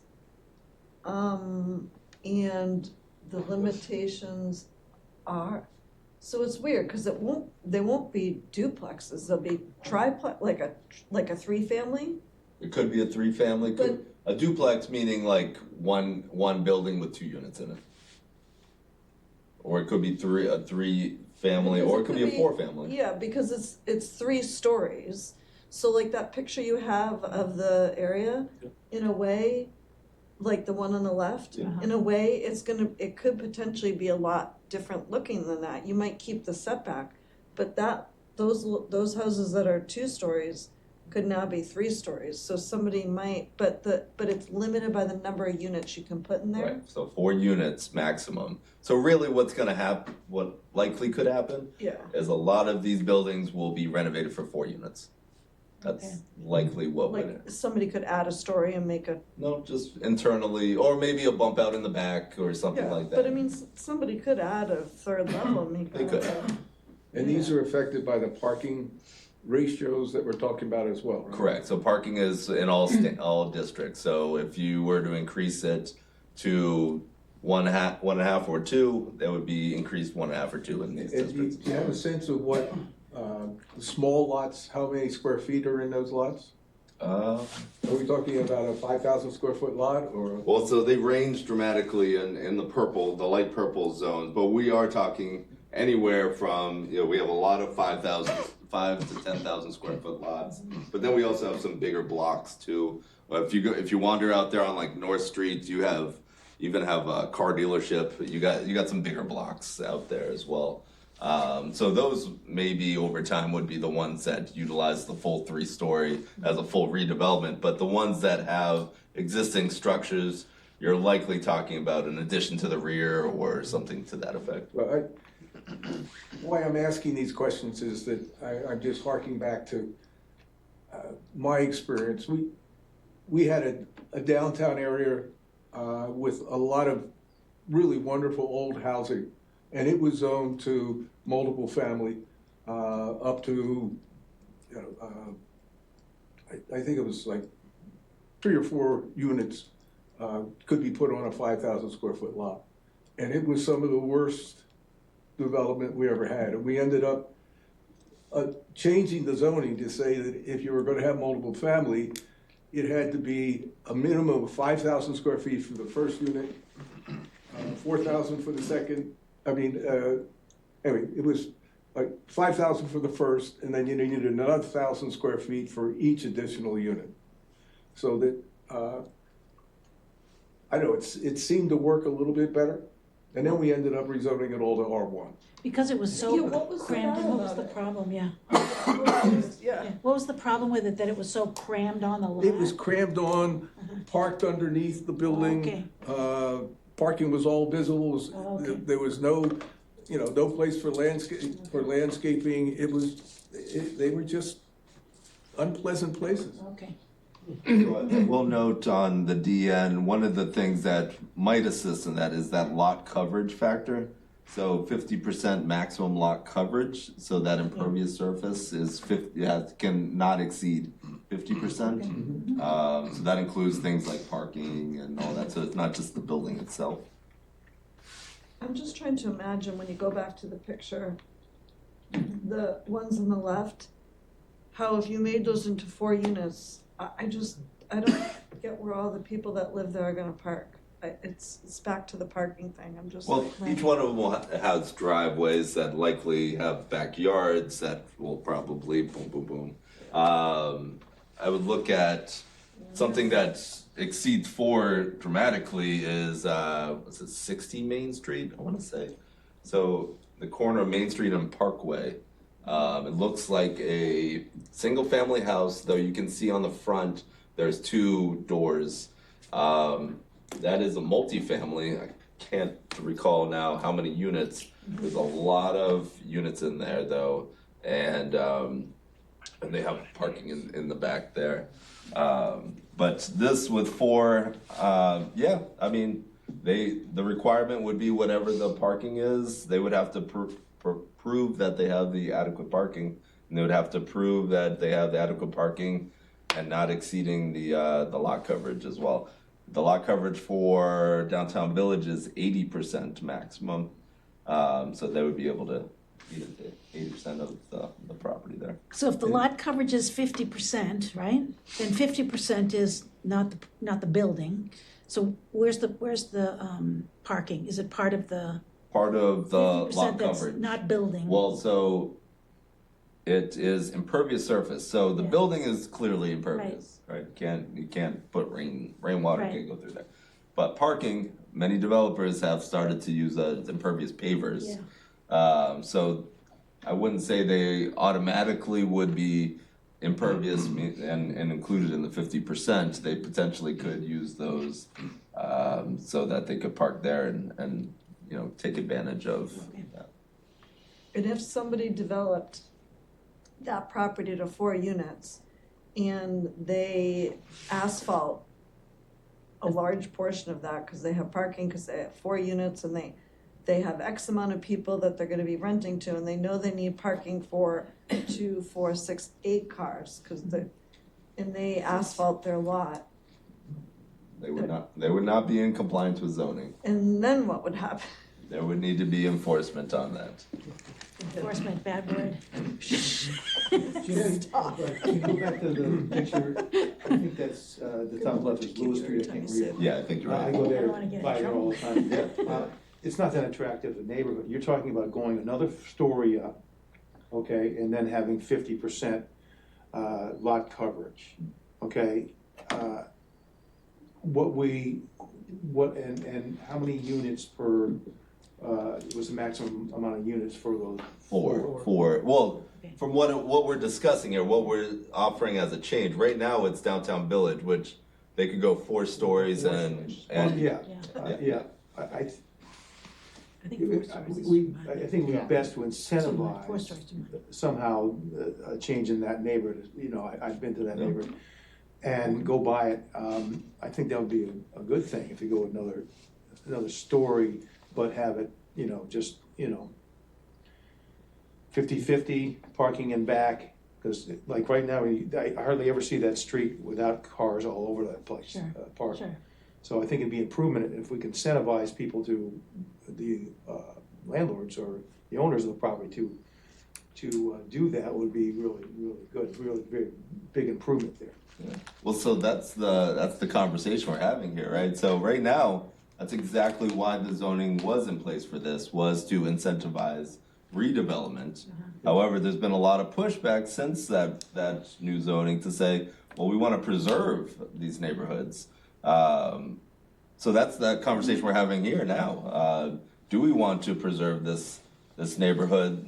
There is a need for certain types of housing. And whether this is the right spot for it or not, not sure, but. This is a nice transition community, if you will, between higher density in the Main Street area, sort of going towards a more residential. This is sort of, I would see this as a transitional zone, if you will. And actually, the way the buildings on the left side look, it's not like a wall of windows that would be going up 3 stories, I mean, it's a little softer edges because you got the landscaping in the front. And should we be requiring that they have parking in the rear rather Some of than in the these front? driveways, though, you go down the driveway and there are additional buildings back Because otherwise the cars are all over the place. And this neighborhood has some Parking in the rear. historical importance because the Greek Orthodox Church was down the road, right on the left, and the synagogue is right around the corner from there. And these homes were originally settled by a lot of, Greek people and Jewish folks who would walk to temple or church. And they were really nice neighborhoods back then, and it's kind of deteriorated, as John was saying. But it could be really nice place for a nice neighborhood.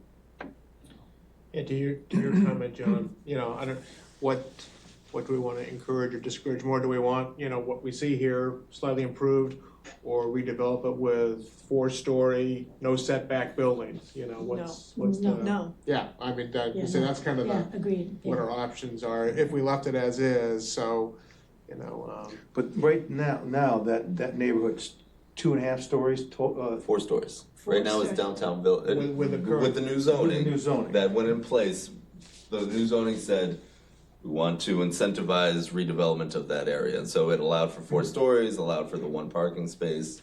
what was it before? Before it was, yes, it was 2 2.5 story, 2 to 2.5 with 35 in height, I believe. 4 stories is too high. No, it's crazy. We don't even want it downtown. Why would we want it here? the old Kmart that's being redeveloped, does that fall within the downtown Main Street, or is that No. downtown Village? That's neither, that's out of the downtown district. That's up here. Oh, no, the one that's, not Kmart, excuse me, 7-Eleven. Yes, Yeah. 7-Eleven's right about, it's one of these 2 blocks there. Okay, so that falls within the downtown Village. Village, yes. So I think what we've got going there, and does that look like it's a 4-story building? Mhm. We saw that, Kristen, we did our little walk. And the parking is really what's available around the building, although part of it was Stu Bornstein, so the developer might need to go to them to get more parking from Stu. But you're talking about a 4-story building, which is, very small, it's gonna be tall, small, right in the middle. Square. Yeah, Totally square, right in the middle of a neighborhood area. So by going to the downtown neighborhood zoning, again, we may not have any control over that project, because that's already proposed, but we can prevent more of that from happening, having those 4-story buildings going up throughout those neighborhoods that you've been talking about, Charlie. Yeah. I guess I'd like to Ken, because you've had some practical experience with this. You mentioned, Jim's talked about the 50% coverage. You talked about, when you go to additional units, I'm not quite sure how that works, but go to second unit, you have to have more square footage. I guess if you have any suggestions that we might want to think about, or ask you to think about for some of the use provisions that could make it a little bit more attractive. What I was thinking here was that, what we did was we had a requirement for 5,000 square feet for the first unit, 4,000 for the second, 3 for the third. And somebody came up with, numbers will do it for us. The net result was you needed to have also an encouragement for assembly of the land. And So this you're talking- was an encouragement for assembling land so that you could get more units and you would get, more architecturally appropriate buildings. Neither of those seem to work very well. And what Jim says we don't really do, that's not the. So I think you can end up with a real hodgepodge of, we've got a 4-story building already here. Now we're gonna prevent them from building any more so we're gonna start, preserving the neighborhoods around it. So now we have the odd fellow being the 4-story building. And I don't know, my sense is it never entered my mind to really thoroughly understand what was gonna happen here. And we ought to take I would personally need to take a harder look at it to see what I think would be an appropriate way to go. It may well be that preserving the neighborhood is really where you wanna end up. I don't wanna recommend that, but I think, how do you make positive change in something that is, first of all, beautiful, healthy, and convenient for folks? So, Well, I guess the question is what do you consider positive change? Do you consider having a 4-story building right up to the street with no setbacks, with no parking in a residential area, a positive thing?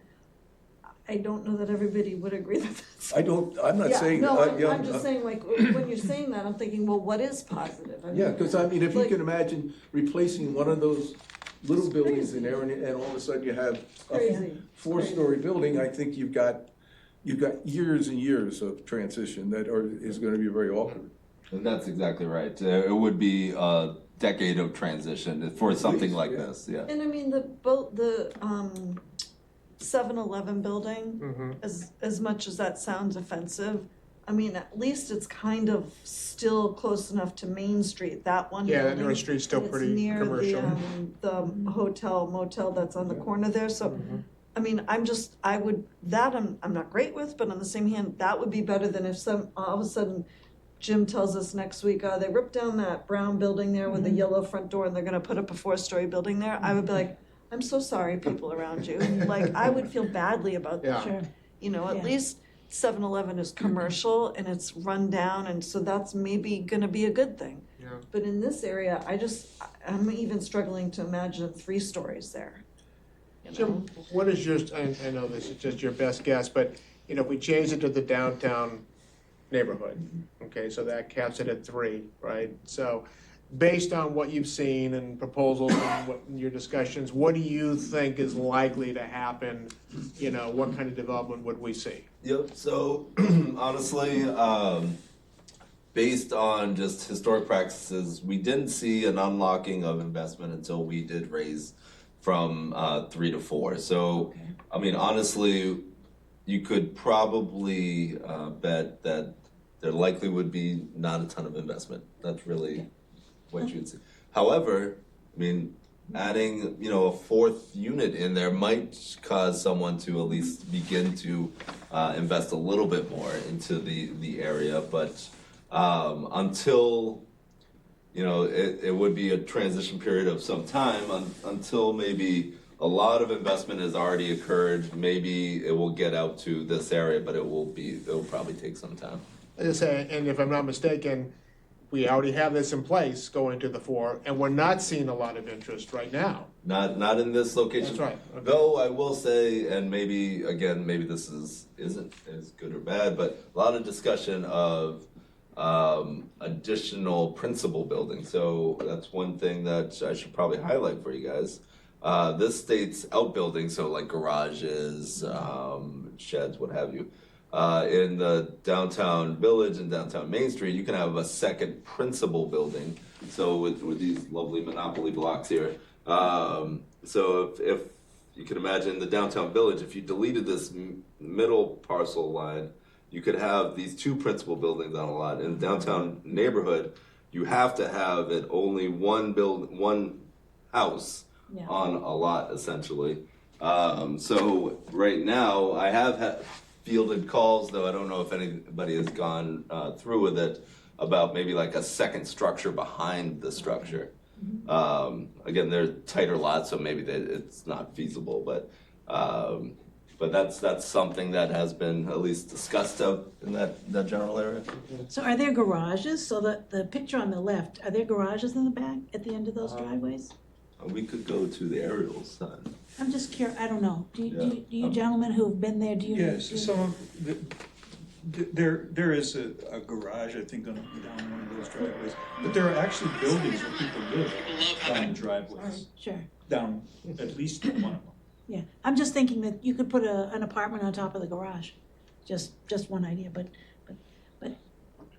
to encourage more investment in this community so that it does redevelop, shouldn't we be identifying some incentives? We don't like this idea of these buildings turning into 4-story buildings, but in order to keep it at, say, I'm just making this up for purpose of discussion, 2.5 to 3 stories, right? Should you be offering some incentives to developers to come in here by allowing another building in the back, or reducing the setback in the rear, or? What's the ADU? Where's Yeah. the ADU? What Yeah, that's a good point. I mean, was the zone? aside- Wasn't the one where it mentioned the ADU? so Where is that will be kind of moot beginning February 2nd, because the state law allows for it anywhere. So anyone beginning February 2nd, though we already had it in place, can add an accessory dwelling unit to their parcel. So all of these structures technically could, if they had the space, add another unit in their yard, or an addition to the rear, or something like that. So Jim, does the ADU have certain setbacks? Or are you just like, I mean, just silly question, this is my property, and I have my house is already like this, and I mean, literally, I could put an ADU no matter what, like, there's nothing that could ever stop me. No, yeah, you have all the same setbacks. So like, if this neighborhood had a 10 foot on the side and 20 foot from the back, your ADU might be limited literally by how small your lot is. Yes, absolutely. So it's not like everybody gets one no matter what, Yeah, even so if, has to fit. like, But to encourage development activity in this neighborhood, maybe we should think about how you can incentivize the developers or the property owners to do something by reducing the rear setback by 2 feet so that ADU can be a little bigger by 2 feet. I'm just making ADUs, it I up. think, are limited in their size, Yeah. right? Up to 900 square feet, Yeah, but so- it could even be Yeah. within the structure, so I mean, Yeah. it could be basement Basement. apartment, I guess. Right. So the little blocks to the right shows an ADU behind it, is that what that is? Or a That- garage? No, that's really meant to be an outbuilding, so like a garage, a shed, etc. But technically, it could be an Could be, ADU. couldn't it? It could be an ADU. It could be an yeah. ADU, but it's meant to reflect in the narrative. It talks about Yeah, as outbuilding. long as you comply with the setbacks are. I don't know, I think we have to also listen to Cindy's wisdom when she says, the problem with putting an ADU up is it's so expensive. Yeah. If you're a Right. developer, you'd Right. probably rather just do a third story Right. than put an ADU. 'cause The owners of these places two on Lewis built Street because haven't it's done much ridiculous. to Yeah. improve My husband and I them, looked so into I it. doubt if Yeah. they're Yeah, gonna be so putting any $250,000. They can do that anyway, spending so, money. like, that's. So add a third The story. 4-story building, what's the use of that building? Four-story building. Which one? It's on, that we were talking about earlier, the 4-story Oh, the building, one at the 7-Eleven. Oh, that's all residential. all residential.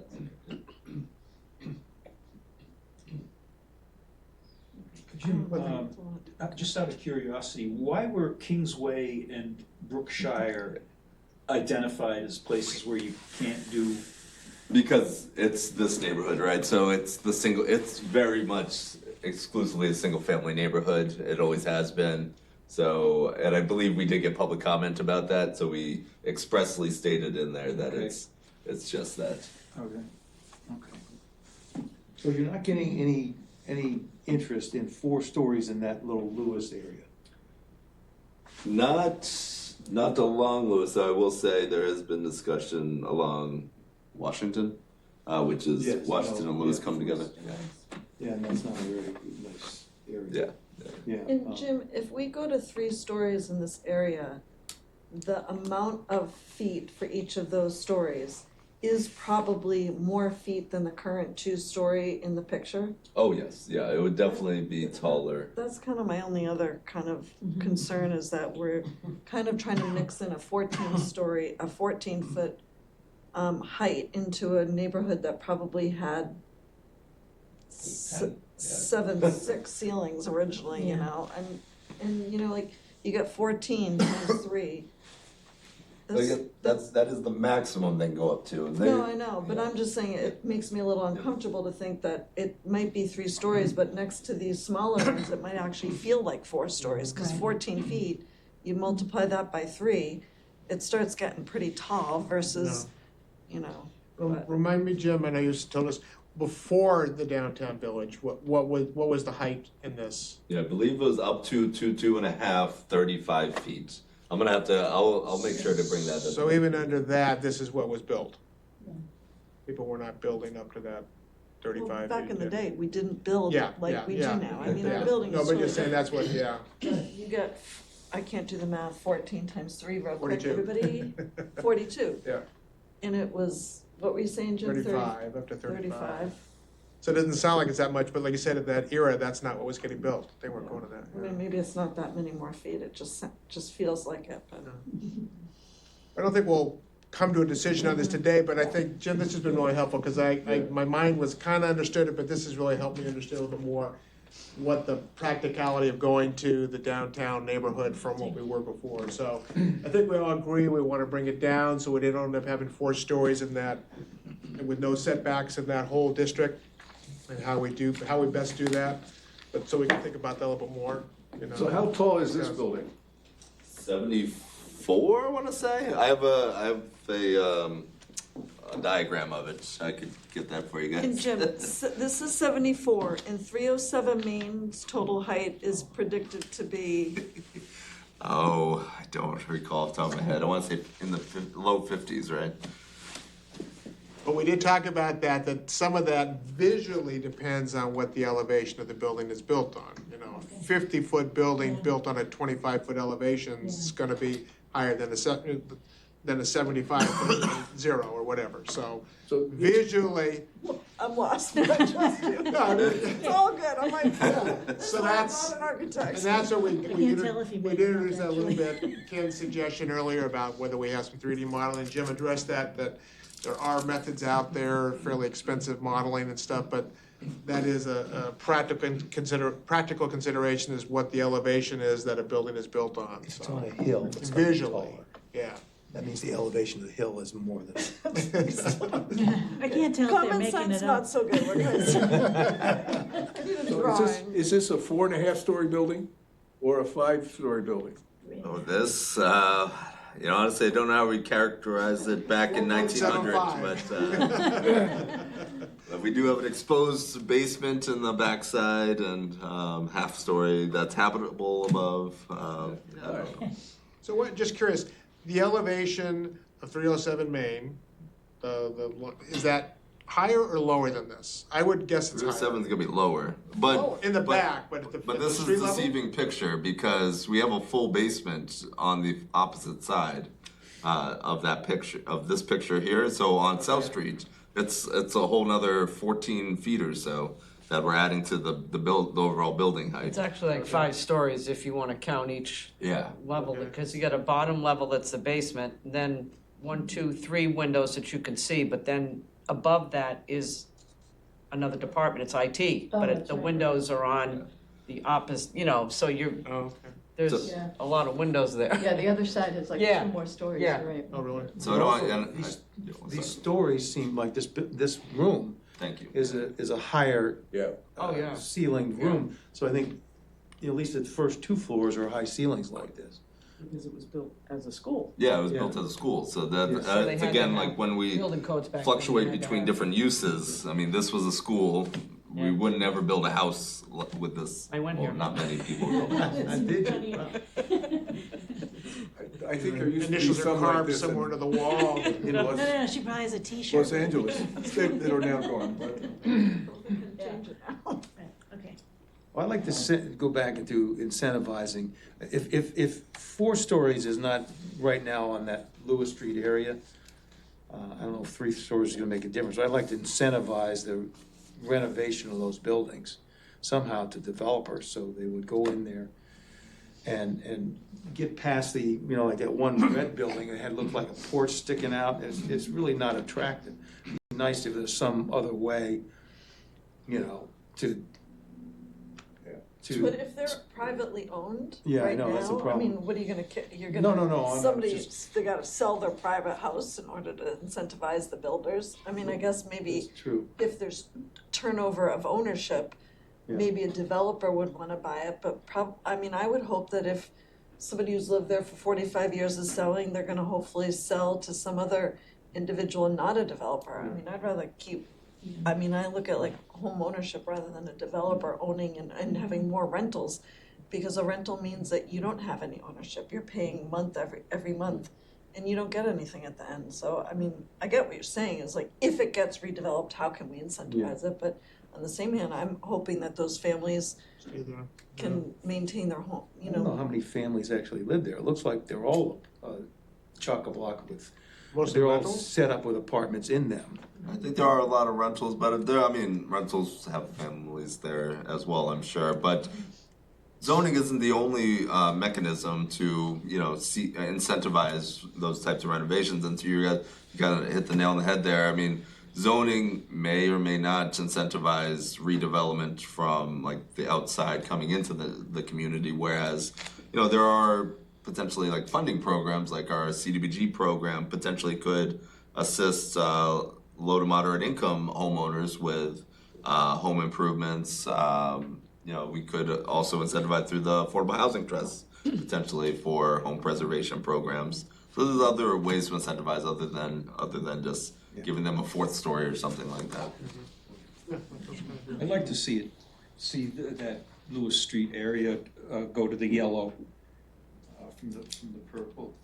And if it, you know, we're sitting here talking about development, and I'm not really one to rush for development. I mean, we could just fill every freaking lot in town. Sure. We could plan for that right now, but I don't think it's good to just rush into Right. development, because we could be making a mistake. And so if we have a 2.5 to 3 story thing on Lewis Street, that's great with me, even though, you know, as you said, Jim, it may not incentivize developers coming in and redesigning the neighborhood. But if we offered incentives, that would be great.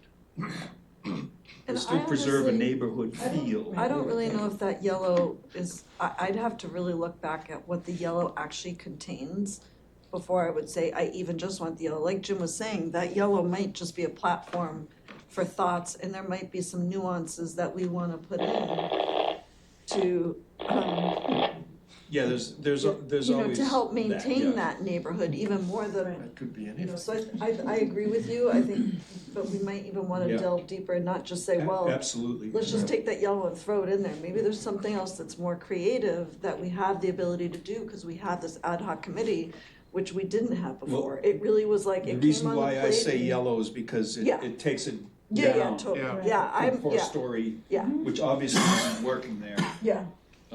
to 3 I stories. just wanna leave it and open to maintains- maybe yeah. we'd be more Yeah. creative, cause we have the opportunity here to have some good discussion about it, I as think the opposed to, creativity we're on is the dais definitely- and we're making 25 changes on the moment before we're figuring this out. So maybe it's yellow and a half.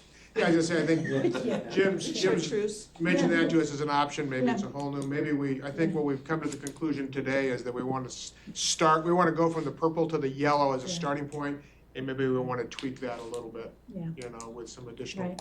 recommendations, so. Yeah, Okay, so I'd give- recommend that we spend more time on the residential, and, I thought Hyannis, the Main Street would be difficult. That was easy compared to this, I think, I mean, because you've got so many lots in there, and you've got, you know, you've got housing, you've got, potential commercial uses, and I don't know where the minds of anybody who owns those properties are, but, I don't think they're into improving much, not much into improving and it. so I doubt if they'll even have the money to do ADUs. Yeah. That's just my opinion. Yeah, and they can do an ADU if they want, because starting in February, everybody can do that, so. Yeah, but would they have the money? No, I know, but what I'm Not- saying is, we're not limiting them from doing that. True. Should they have the money, it's available to everybody. I think you know kind of where we're heading, Jim. If you have some thoughts to some of the potential changes we might want to think about making to the downtown neighborhood for consideration, that'd be great. Maybe next time talk about that, so. Okay. So those were the 3, I think, major areas that, you know, we've talked about, that I think we've heard a lot of input from citizens and developers area. You know, give some thought, I think, for our next meeting, if there are any other major areas within the downtown Hyannis zoning districts they want to talk about. As I mentioned before, I think, you know, I'm gonna take a shot at it with some input from others, and we'll have a chance to review it, but supplement the ultimate memo we have with kind of a narrative section with some more general recommendations. I think, you know, specifically, we talked about the parking earlier, maybe implementing some of the parking study recommendations. You know, again, whether we somehow update that study to make sure we're getting the most current information. Some of the impacts of development on parking, the two-way streets, the changes in, you know, people working at home through COVID, et cetera. I think Ken gave us all a memo. I think one of the things, again, this is more of a general comment, I think, that we're gonna start moving into, but some of the signage issues, both downtown. Jim and I have talked about some of the wayfinding to make parking more visible, but throughout the town, we might want to talk about that. I think we'll probably, include some of the documents like Ken's memo, some of the other things we had to our ultimate memo that we give to the town council. We've been told they'd like to get all the information, whether it be on enforcement responses that we've had, to provide that all to them, so I think some of the things we'll address. I think Kathy, you mentioned, next time I think she's thinking about providing us with some slides, some of the thoughts she shared with us about maybe creating some open spaces on Main Street, or how the public and the private realms relate, so some general comments I think we'll have about that. So that's kind of what I think as we go into this next month and a half, 2.5 months, or really 2 months, we'll start talking about some of those broader issues as we kind of tighten up the memo for both the regulatory and for the downtown Iona zoning district, so. I'd like to add to my list of things to look at is the whole, how to say this, the whole thing with the how to add something to the zoning ordinance for enforcement for the uses that take place in the neighborhoods. I think that's been a major part of the discussion we've had, and it's gone back and forth, but I think I read through the zoning ordinance on residential, and I think it does a really good job of sort of saying, okay, if you live in this particular area, here's the rules for that. But I think there may not be an adequate definition of the uses that you can take place in that area. I pulled out a lot of my old planning and design books and things like that, trying to stimulate some brain cells to start working again. And I'm finding some things that as people define neighborhoods, what they're for, how they're supposed to, the people who live there, how they can live in those areas, what makes it good for them, what are the things that conflict it. And anyway, I'm trying to pull some of those ideas together, and I'll see if I can't come up with something on that. Excellent. That might be helpful. So I think one of the things that's important for us to look at, that I've been kind of thinking about, I haven't quite figured out how to deal with it. We're looking at the zoning ordinance the way it exists today. And when you look at that, and when I look at that, I see several areas that are missing. So when you look at a zoning ordinance, what it tells a developer or a property owner, it tells them what our priorities are, what's important to us. And right now, what the zoning ordinance says to us is buildings are important to us. What it doesn't say is trees are important to us. There's nothing in there about tree conservation and planting. What it doesn't say is the design of the buildings needs to be architecturally interesting, but it needs to prevent wildlife collisions with the windows. There's nothing in there about that. So there's stuff that's missing from it. I haven't quite figured out how to introduce that because it helps share with developers and property owners what our priorities are. And building a community full of buildings isn't climate friendly. So when we have these intense rainstorms, the roads are flooding. I'm just using that as an example. So climate friendly, sustainable landscaping practices needs to be followed. And if you were to ask the staff, are we pursuing that? The answer is yes, we're pursuing that because it's important to the staff to pursue that. It's not written down anywhere. So if the staff go, I'd love for you to stay forever. But if the staff go, out the window goes everything that they've been doing, and then you got new people coming in and they have to figure it out. You know what I mean? So I haven't quite figured out how to wrap my hands around that, but I'll have that for the next time. We'll talk about that a little bit, about things that are missing, that are not conveying other big picture items that we need to be thinking about when we're doing development, like climate, like sustainability, like resiliency, that kind of stuff. It's not in there anywhere. Omissions. Pardon me? Omissions. Yeah, that's exactly what it is. But it's not through anybody's mistake. It's just not been brought forward to be put in there before. So now's the time to make some suggestions for things that are missing that really ought to be in there. And I'm thinking, again, we've had the discussions and Kate give us the input, and regarding some of the issues about zoning enforcement, et cetera. I think the way, my thought in handling this is, because the feedback I've gotten is that, share with us your thoughts. We may not, because of the purview and the charter of the committee, make specific recommendations, but there are clearly issues of concern that have come up. And my thought is, in our final memo, we may point out issues that are for consideration for the town council. We're not gonna be making specific recommendations, just, we were told, for example, in the zoning enforcement, share with us with what you've heard, give us the information, and we'll go from there. I know there's been a zoning enforcement task force, if you will, that's been set up. I look at some of these same things that you're talking about, Kathy, that we were talking about, Ken. Those are things that, we've discussed, the public's brought to them. We'll present those to the town council. We may not make official recommendations. We have a committee that has a limited amount of time. We can't tackle everything. We can't rewrite the zoning, but I think there's a lot of things that have bubbled to the surface that we probably need to, like you said, the town council has only a certain amount of time in the day and issues they can deal with, but some of these haven't been discussed.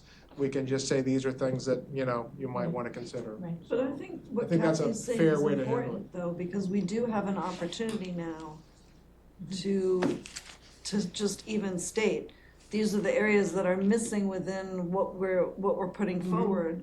And we think it's important to whether it's, Jim or another committee or, that we need to add those things in because, we are impacting from now into perpetuity until they rip down the buildings that they put up 4 stories, in the areas around them. We are impacting the livability of our community.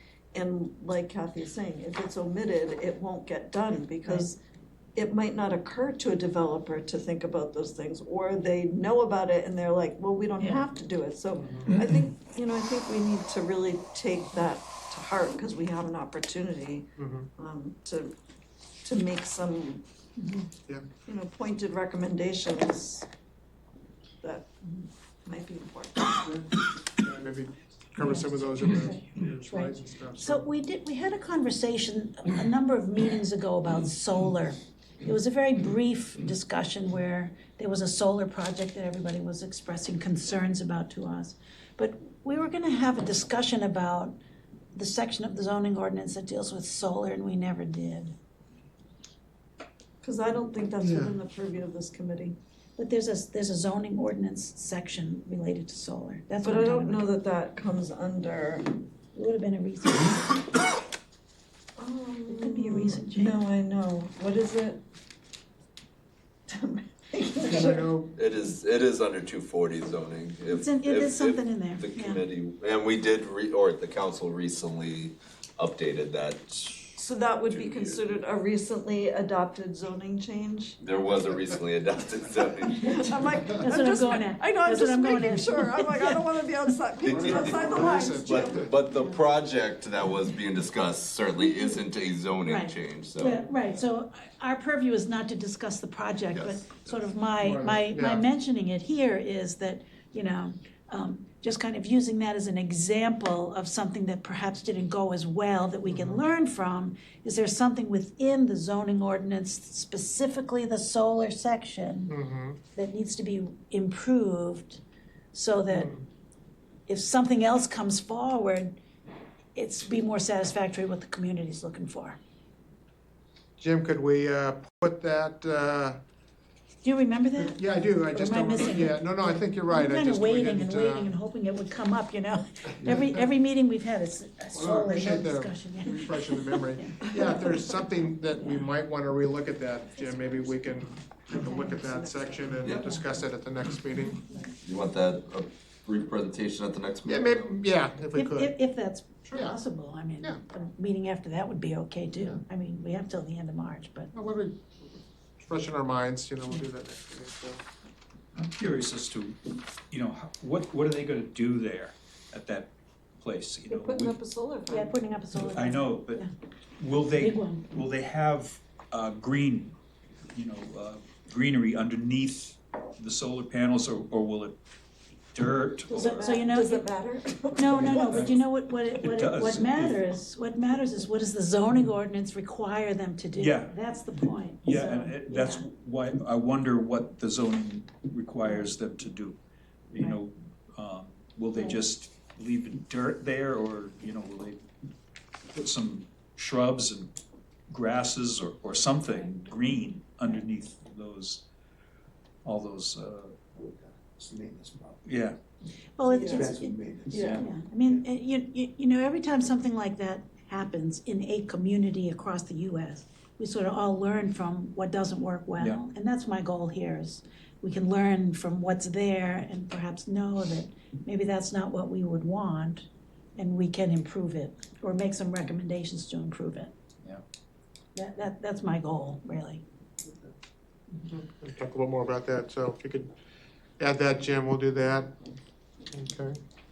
We'll talk about that one next time. As I see, we're getting close to, we're a little over 5:30 here. Item E was just follow-up thoughts, discussion on the inclusionary housing ordinance presentation from the last meeting.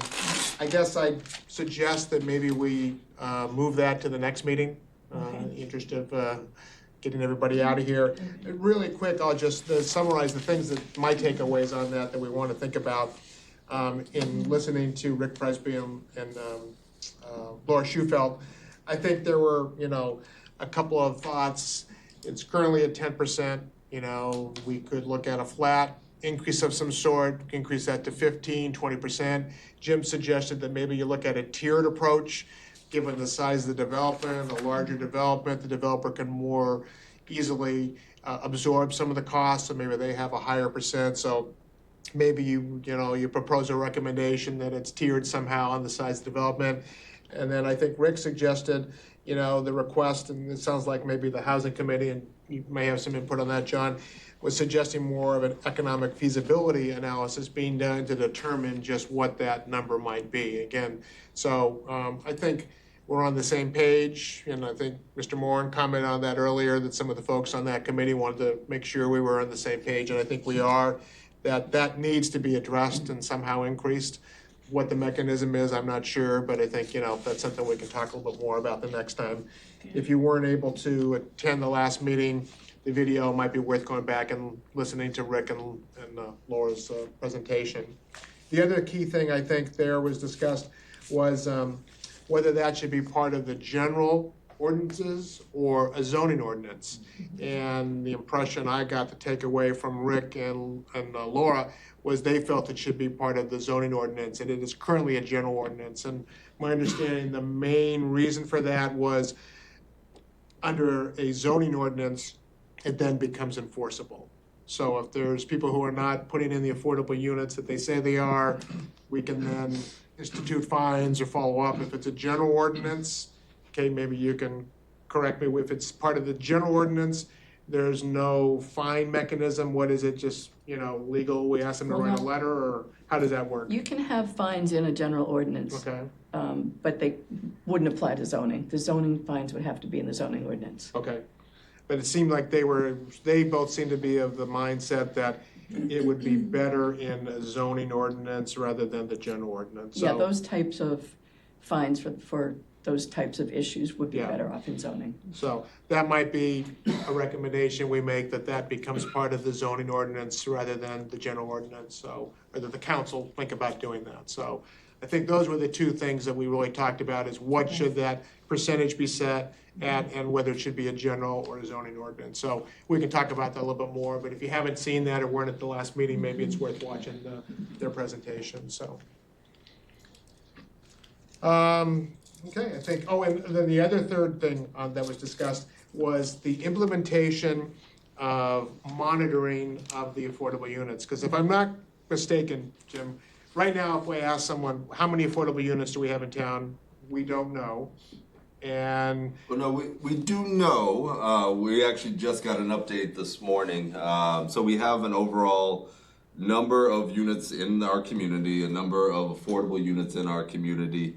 The thing that we don't monitor is the annual update of whether or not that affordable unit is being managed appropriately, essentially, or or no one is strategically looking at these ones that are the for sale ones, the ones that they're living in, and they say they sold their unit. Typically, if it's done appropriately, a realtor, their title agent, they'll notice it's deed restricted, contact the town. We go through a whole process because we have a first right of refusal. And so, but no one's sitting there going, oh, you know, this got posted on Zillow, we should contact that person. No one's monitoring that. So we are investigating in that Regional Housing Services Office to have a monitoring agent that kind of is the eyes for all of our affordables. And they're creating currently a database for us, which would host like the monitoring agents that are not the town. So there's a lot that are private entities. So we kind of follow up. The monitor is also following up on the other monitors. And then also the contacts and, you know, keeping an eye on whether they're for sale or rented appropriately, et cetera. So I'm thinking, you know, part of a recommendation to the council would be that, you know, they really, you know, implement and monitor that on an ongoing basis, so they really know whether they're, you know. Isn't that something that comes from, you're suggesting it's something that comes from us or from the housing committee? No, I think they're gonna probably recommend that, I think that's, you know, something we wanna suggest as well, I think, too, so. I think we're consistent with that thought, so. That's been not major, one of the larger issues to the housing committee. Yeah. At this point is to make sure we have Yeah. a grip on what's restricted, how long it's restricted, or, and if any of those units are no longer being used for that purpose, when they should be. And nothing else in- Or just having units that are empty and not actually being, Yeah. having people Yes. inhabiting the affordable units, just leaving them open month and month and month later. It's like, So if nothing else, express support for what the housing ad hoc is recommending, so. Okay, I think that moves us to item F, which is our next meeting date. I'd like to have a second meeting in January. I know we had some limitations based on schedules. I know that there's, let's see, the next week, next Friday, some people are going to the Mass Municipal, so we cannot really have one next Friday. So we were looking at the 31st, which unfortunately is the day after a town council meeting. So for those of you who are councilors have back-to-back meetings, but does everybody feel they can do Friday, January 31st at 3:30? Sure. And can we have the meeting here yeah, again? can we have the meeting in here again? I believe so. I spoke with Sarah, if you're listening, does it sound like January 31st we'd be in the Selectmen's Conference Room again? Yes, I believe the OSHA is running through the end of February. Kind of nice in here. Terrific, yeah, if we can have it here again, that'd be great for the 31st of January. I'll just have to double check with my staff on Tuesday because I'm actually away then. Okay, no problem, thank you. So 3:30? recorded? I mean, no video, but, Yeah, it's a video, she's been Oh, it recording. was? Yeah, Oh, she's been okay. recording, yeah, okay. so, There's also, I can't there's see it, cameras I over think. there too. All right, good. yeah, I think so. yeah. And we have a good microphone too. Yeah, yeah, yeah, you missed we understand this is very sensitive, so don't tap your pencil or have side conversations, so. So then we'll set our next meeting for January 31st. I will ask folks to look at February. February might be a little more challenging. But I'm gonna be away on Friday the 28th. But give some thought, we can talk about the next meeting. We've got the 7th, the 14th, which is Valentine's Day. Maybe we could start earlier for any of you who have big plans for Valentine's Day. Or the 21st, and we'll have to If check there was a with. rooftop deck Well- restaurant we could go to, maybe I would be busy. I don't think I am. Anyways, we can talk about that in the next meeting, but think about February. Just so you know, the 21st, that's school vacation week. Oh, that's- I will be away. Yeah. What week are So- you away, Bob? The 28th. So if we could do it another day of the week, if it works and there's a room available. Or we could think about doing back-to-back, the 7th and the 14th. The 16th, we've got school vacation, the 28th, I'll be out of town, so, So it's really the 14th or the 7th. yeah, the 7th, think about the 7th and the 14th. If we do the Responsibility. 14th, Yeah, I just like it, later if I we can go could maybe pull it be a up. half an Have it hour on me early, I'm now. going to Yeah. a pig roast that Oh, day. that's what I'm thinking, we can do it, You all start wanna at go, 3. First Lutheran Church, Okay. $30 a head, buy your tickets now. Well, we'll talk about it on the 30th, but think about the 7th and the 14th, and we'll make sure that those are available with Sarah. I'll email it. And we would move the 14th to, like you said, 3 o'clock. Item G, approve the minutes of the 12/13 meeting. I don't know if people had a chance to read those yet. We could easily push that off till approval if you haven't had a chance. What do people want to do? Want to push it till next month, that way? The minutes are extensive, Yes. and, Sorry. no, Cindy, always. I read them and I said, somebody's working really hard to make these minutes. Cindy. I'm going to defer that, we'll approve those at the next meeting, if Okay. anybody has any chance to, so. With that, unless we have any other comments, we'll do I have a motion to adjourn? So moved. Second. All in favor? Aye. Great. Thank you. We'll